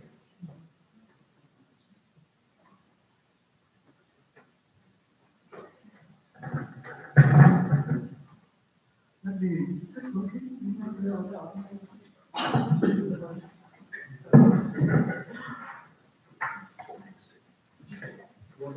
No, it was. Well, yeah, okay, great, thank you. Let me address the question of why did CNRT win in 2018 and the character of the electoral system. Firstly, I don't believe CNRT did win in 2018. What won was a pre-election coalition of three parties, the three parties who united in opposition against Fredland in the government formed after the 2017 election.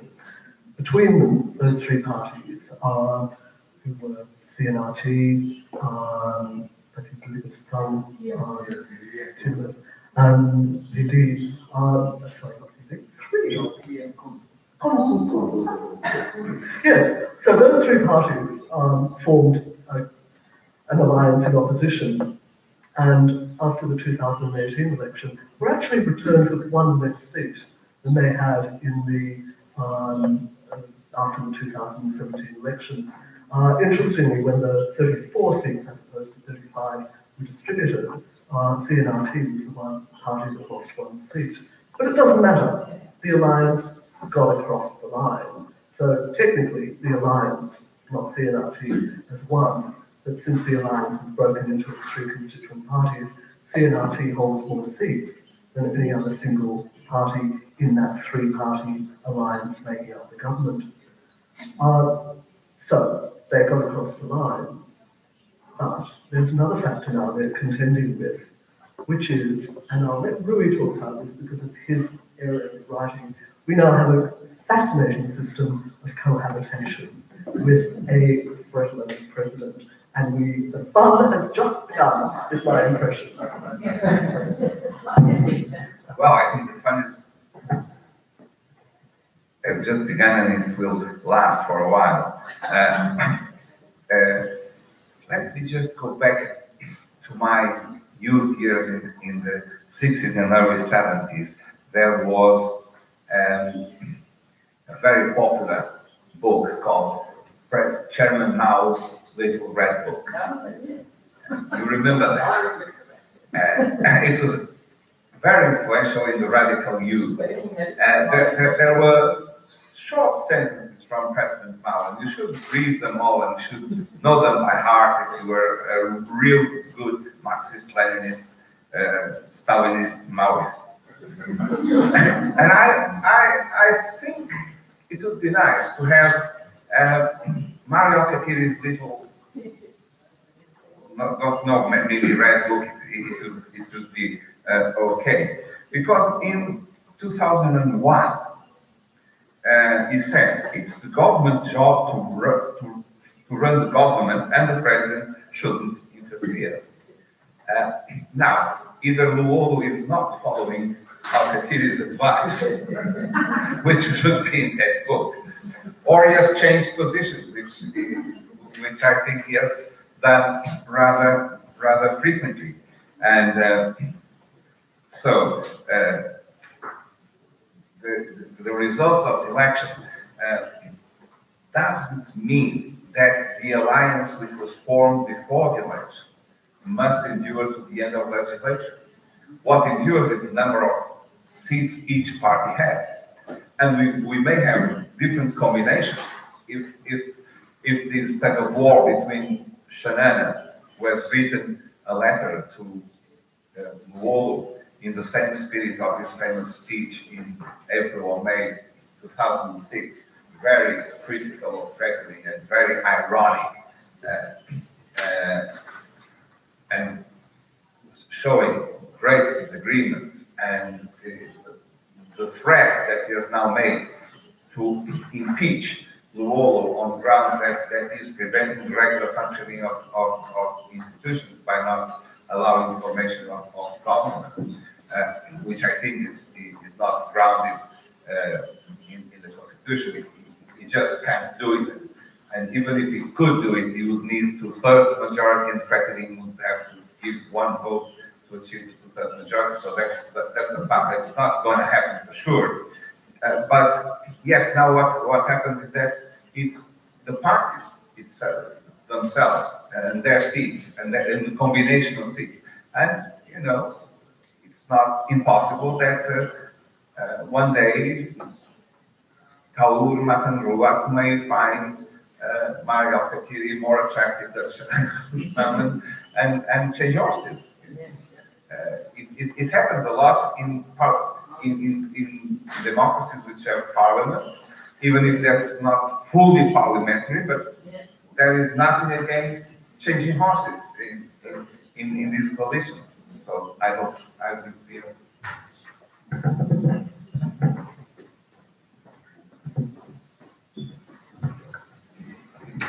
Sue, you actually stole my question there. But I agree with you that was, the CNRT didn't win. They actually lost votes. Looking at that, a presentation we saw a few weeks ago at AMU by Alan Wall. He showed that their vote actually dropped by a seat. So what they essentially did was co-opt two other networks. And Balcow, PLP are basically Balcow and Dili and Veterans Networks. And Kunto basically have picked up all of those little ASDT and other smaller party votes across the kind of the spine, mountainous spine of Timor. ASDT always ran from AU and parts of Anaro right through to Manatuto. So that's what they did, and they picked up. And now you've got 35,000 people who have sworn to, through drinking a concoction of blood, seawater, and singed hair, are now bound to. Well, apparently 86,000 took the vote, so they're going to die now, of course. The ones who didn't vote for Kunto. The House is belongs to Cecilio Camina. He's a very well-known broker for Chinese and Indonesian companies. He's one of those people who brings in the cash to the party, gets a percentage, and he's never, like many other people like Kalawadi, never done a day's work in his life, but somehow gets a mega mansion. And because of that's the importance he had to the party, although I've heard he's now joined on his own party, but that's another story. But the third question is incredibly broad, but I can say why don't local people get elected into national politics? Depends how local you mean. If you mean chef de sucos, chef de aldeias, no. But people like veterans, Ernesto Guru Fernandez, he's a very powerful broker in Amera. He delivers the vote for PD election after election. So he was number 4. I think Eliseti is another one, another guerrilla commander, best known for his tire smuggling network and illegal logging. business, and I think he was also quite high on the PLP's list. This party list generally operates, Mike may know more about this than me, but what we heard in this project last year was that you get on the party list through A, being senior in the party, having some main position, being integral to the campaign in some way, B, through bringing cash to the party, bringing lots of money, and C, through bringing in, mobilising votes. So we heard that, for example, Thomas Cabral, I don't know if anybody knows who Thomas Cabral is, has had to work with him. He's basically, I would describe him as a party hack, but he's a Leroy in, I think, Luxembourg, and he brings in a huge slab of votes from Manatuto, and that's why he's there. So that's what you have to do, basically. It's not a merit-based system.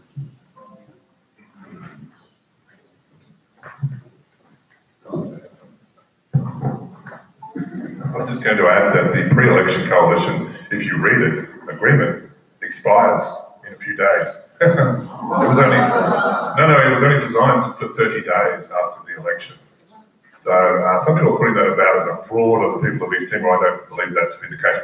I think what they will do is a post-election agreement now. They're two separate things, but it is temporary, and they have formed their own bancadas already.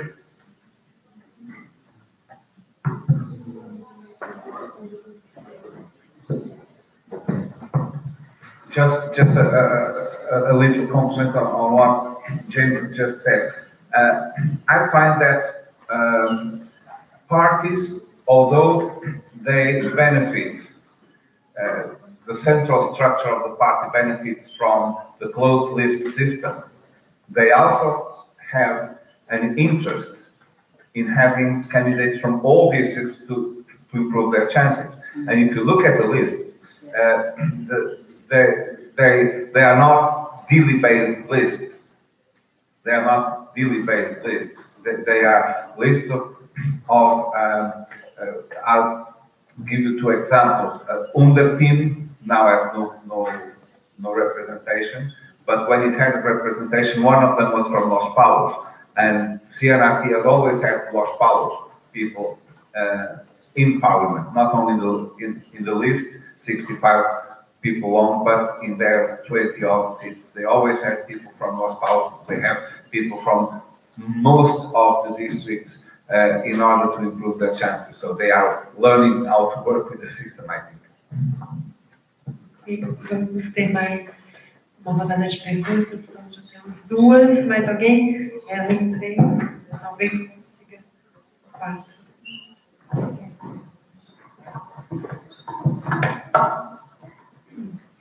Bom dia a todos, a todos da plateia, a todos da mesa. I have a comment that is a comment and is a question at the same time. And it has to do with corruption and also with democracy. I think we are before very different narratives about the political system in East Timor. Some people are saying things are doing very well in terms of institutional arrangements. But at the same time, for instance, Jamie's presentation showed us things are very bad. So in terms of a distance, of having a big distance between the formal orientation of what is supposed to be a democracy and how democracy is in fact working in East Timor. So, but this is not exclusive to East Timor. This is happening here in Brazil as well, okay? So, all that we are seeing in terms of corruption here and there make me think about the place, how to make sense of corruption in the political system. Because just to say that it is dysfunctional is this is not true. It's very functional, in fact. Okay, but now just in the case of East Timor, James, what do you and all of you think about that scale of corruption in Timor? Sometimes I feel myself in a very contradictory position. I feel like, okay, what we are calling corruption makes sense for people in terms of gift exchange. But I'm also conscious, and most of people who are, I think that they are not living just in a local basis society. They are inside a national and an international society in which these kind of transactions are not allowed.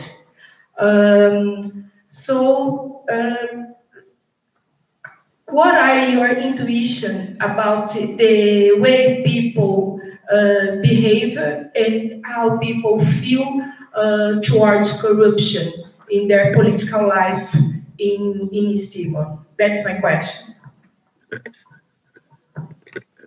Hello. My question is actually very similar to Kelly's, but I'll just expand on it a little bit more. I was thinking how indexes and indicators, they say, are successful when they're no longer needed, right? And the question of duality, all of you addressed dualities and democracy, and whether or not dualities could coexist in a democratic system. And I was thinking that you even represent a duality, being foreigners analyzing a very, very local politics. And so, what examples do you see in the world of democracy working in a way that might be useful to East Timor? If we were to take our gaze and look outward, are there examples where capitalism does not win over traditionalism, for instance?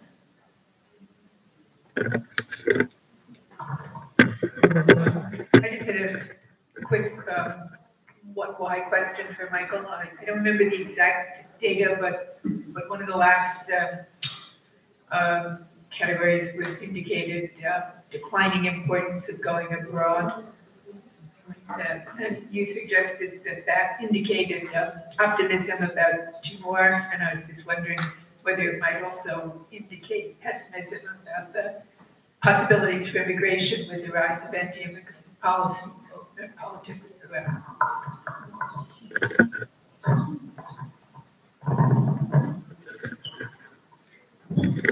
Thank you. I'd like to address a question predominantly to Sue about you made the comment about the community empowerment program, which was introduced during the UNTAD time. But my understanding of it was that UNTAD was not very happy about it. It was, in fact, a World Bank project, and there was huge dispute. And the World Bank sort of wheeled it in as part of a regional activity and an activity they've been doing in Indonesia, and had planned to bring it to Timor as the 27th province. And I didn't really see it as a sort of prototype of local government so much as a way of getting money out around the country, because they distributed huge sums of money. Those Conselho de Suco that were elected were predominantly to vote on how to spend this money.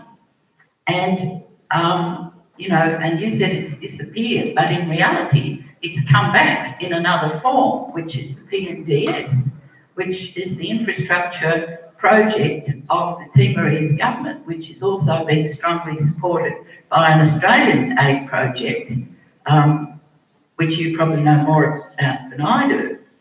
And I'd like to ask really all the panel in a way to make a comment on to what extent can we still blame UNTAD and the UN when so many of the recent developments seem to really be taking place because of initiatives by Timorese, and everyone's been describing things that Timorese are doing, and to what extent do you think you could still blame on tight for making mistakes that have had a permanent impact, or is that by now something of the past? And just before I give up the microphone, I'll make a brief comment in the context of the discussion about who gets to be on the party lists, and point out that one of the people who did get on a party list is a former student of 3 of our participants in this conference, and she got number 15 on the Freckland ticket, a student of Janu's and is now an active member of Parliament, only graduated a few years ago. I've suddenly forgotten her name. Nelia Menzies, that's right. She's a former UNTL student, just graduated not long ago, taught taught by the three of our participants here, and she's now in the Freckland Bankard. So, you know, there are, and being a young woman is also a great plus, I think.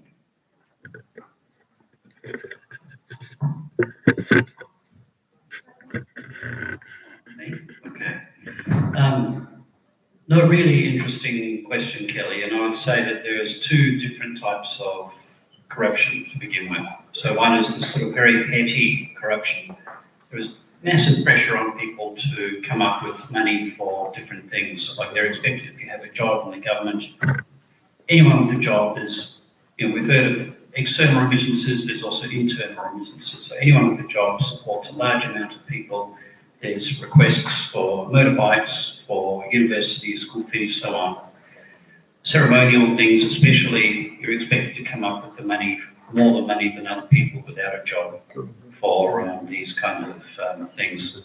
So massive, and if you don't give contracts to your friends and relatives and so on, I know people who have been ostracised, expelled from their families because they wouldn't engage in this kind of exchange. They can't go to family, you know, ceremonies or gatherings. Then there's the other kind, which is just sheer greed, by anyone's estimation. There was I love reading Deloitte's reports. There was a Ministry of Defence report which described how a $6,000 invoice was changed to $6 million after, you know, just a bit of text and some whiteout. And this is just nothing. That's nothing on the scale of, you know, what we see. So, you know, like a $720 million seawall project. The audit chamber rejected it, said there was no due process involved at all. So what went on there? Like, this is a kind of credible scale of corruption. We know the company was banned in South Korea from bidding for government projects because of collusion. So it gives us a sense of what went on in the awarding of that project. So there's 2 different kinds of things. In terms of attitudes, well, in 2000, there was a 2012 survey by the Anti-Corruption Commission, which found that 60%, I think, of the population thought that the government was corrupt, but they voted at 60%, more than 60% voted for the government in the next election.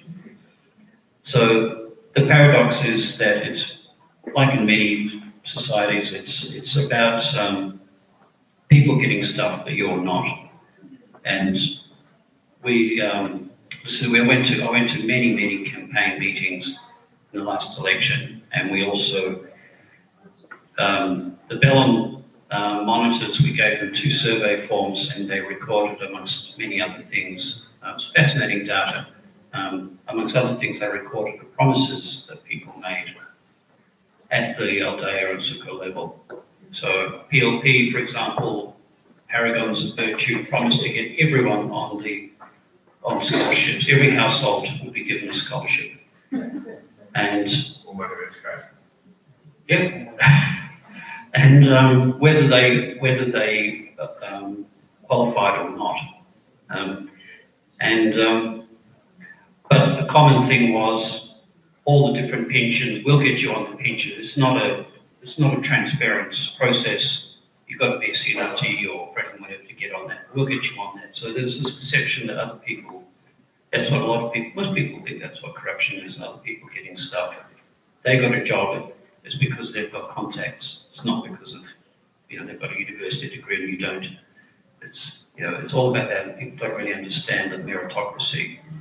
So, and very hard to break that. And I don't think the last election, 2017 election, my talk hadn't been so tragically curtailed due for time reasons. I would have gone into a bit more about the kind of promises made during that election, but also the basis of support for the PLP is 40% in Balcow veterans networks.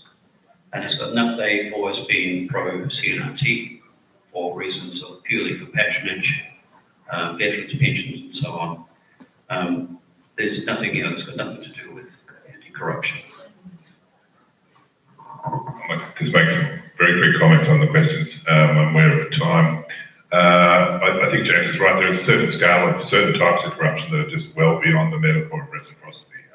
I think it's true, though, that at the lower level, Timor is a small society, and it's actually sometimes quite difficult to find someone who isn't somehow related to you to take up the contract. But that shouldn't become an excuse for what James is talking about, which is the really large-scale stuff. Is really much more along the lines of Indonesian modes of government, I think, rather than some sort of metaphor for the traditional. But what I want to say is that it's very interesting watching the current standoff between the President and the Prime Minister around the issue of corruption. Corruption is the reason why the President has not appointed 11 of the Minister's corruption investigations, I should say. I believe a couple have actually had trials. And the sense that I'm getting from the ground talk from a lot of people is that the Wallow's action is reasonably popular with the people. There is frustration about the Emma bot getting away with this time and time again. And so, though he's making a political move, it's one that was well judged, I suspect, and it's getting some popular support, and we're seeing this sort of tussle emerge of cohabitation, semi-presidential style. We're finally seeing that occur in the Timorese context. And corruption has become the issue on which that is first playing out. And so that's an interesting one, which probably goes to some of the popular frustration around the issue of corruption. Alex, really quickly, yes, I think some participatory models of budget decisions that we've seen in Brazil are really good ones, sort of bottom-up decision-making. And that is tied in with, as Rui was talking about, the unfinished agenda of decentralisation in Timor. And to the extent that those programs have been a success, it's because on the very few occasions that they've gone and talked to the local people at the SUCO level on what they want to see by way of development, those programs have been quite a success. I think it's fair to say compared to the others. So there's a model. Betsy, 20%, yeah, so that was just a figure of who is very willing to leave the country. And I couldn't help but notice that it dropped significantly from 2007 to 17, where it had been first 49 in 2002. 49% were very willing to leave the country who would improve their life chances. After the crisis, 61, 3 in 5. And now it's down to 20. I am optimistic about that. Obviously, people that age want to leave the country. It's not a pathology. It's normal, but that seems like a more normal level now. And I guess I am optimistic about that. I think I'll leave Helen's question for Sue. Yes, I'll touch briefly also on Alex's question. I think corruption has been dealt with very adequately by the others, but adding to examples where democracy is working, I'm not going to take sort of headline, but like mine, point to certain things that are helpful. And I guess the two areas I point to are really strengthening the accountability machinery in countries, irrespective of the system of government. It's looking for that external machinery, independent of the executive. In a parliamentary system, it's often machinery linked to the parliament, like an auditor general. In Timor, it can be the High Auditor Court or the or CAC, the Anti-Corruption Commission. But it's strengthening the machinery that can tackle or constrain the orbit of the actions of the executive and review its orbit. And the other element of that links in very closely is try and maximise transparency around the actions of government. I think sadly the budget portal in in Timor is becoming more opaque or less effective, that it was a wonderful initiative at the outset, to the maximum extent providing opportunities for citizens to see very closely what their governments are doing, so at least they then know what they're critiquing. On the Community Empowerment Programme, it was the first broadband programme initiated in Timor. It was certainly perceived that UNTAD was not happy with it. I've got no real sense of what that was about. I was a district administrator at the time, and I was unhappy because I saw it as social engineering. And as a result,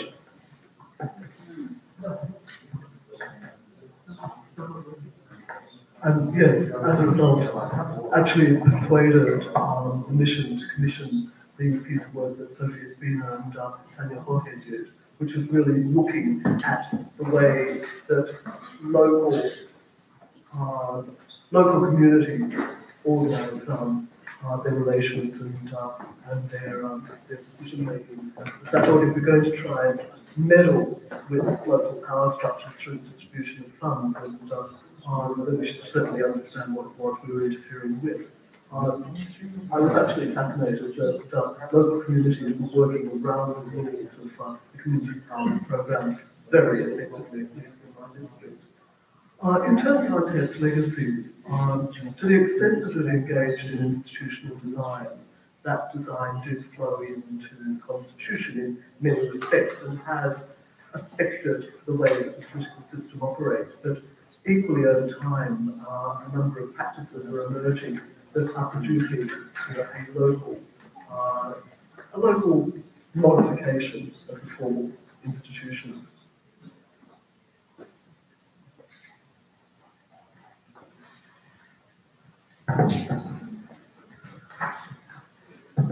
Two brief comments. One on corruption. Unfortunately, corruption is something vast majority of countries have to live with. If you look at the Transparency International Perception Index, I think that is called, Timor-Leste just sits where Southeastern Asia sits. It is not very different from Indonesia or Vietnam, which have substantially different regimes. It seems to be a cultural, in a sense, a cultural feature of the region. This is not an excuse, but it's to place what happens in Timor in a broader regional perspective. It is not very different from, certainly from what they experienced in 25 years of occupation, which it's certainly, I can't say that Portuguese colonialism was also corrupt in this scale, because the scale of the economy was much smaller. What Timor has been doing in terms of oil revenues, it has been meeting some international standards. There is some transparency indices of oil economies in which Timor doesn't perform as badly as it does on general index of corruption perception. It does actually perform quite well, and they have been trying to put in place, but slowly, with a lot of pressures, the Court of Accounts. I think that's Tribunal de Contas, the Court of Accounts. Portugal helped there, and I personally know quite well the technician who came and reported the difficulties because of the general public acceptance of what by law, by rule, is considered corruption. And that was our main dilemma, that there were breaches of the law that were widely accepted as legitimate. And this is one thing that has to be taken in consideration. As for this last aspect, Sue mentioned about Untailed political model being absorbed by the Constitution. The one thing I guess is that Untailed was convinced that Fretilin was the most structured, organized party, the only one capable of running an independent country, and organized things. For instance, there were hearings about how should we produce a constitution. And the only people who proposed an elected Constituent Assembly to start the process was Fretilin. Everyone else suggested other forms. But Peter Galbraith and Sérgio Vieira de Mello even went to New York and presented two ways. But Peter Galbraith, the man in charge of political affairs, said, no, the only way we have to legitimately hand over power is to elect right away, give 2 months for parties to formalize, to organize, which obviously Fretilin was formalized and was organized, and the others weren't. And in a sense, I think that Untailed was clearly aware that the results would be a Fretilin landslide. If anything, they were surprised by the level of votes not being as high as 80%, as many suggested at the time. But you were there, I wasn't. But the feeling I get is that that's the only point in which I'm not sure if I follow you completely, is this one. Oui, sorry. Sorry, but the time is over. We have a very nice and a very positive discussion here. Thank you very much for for the public, and we will have just 45 minutes for lunch to the next day.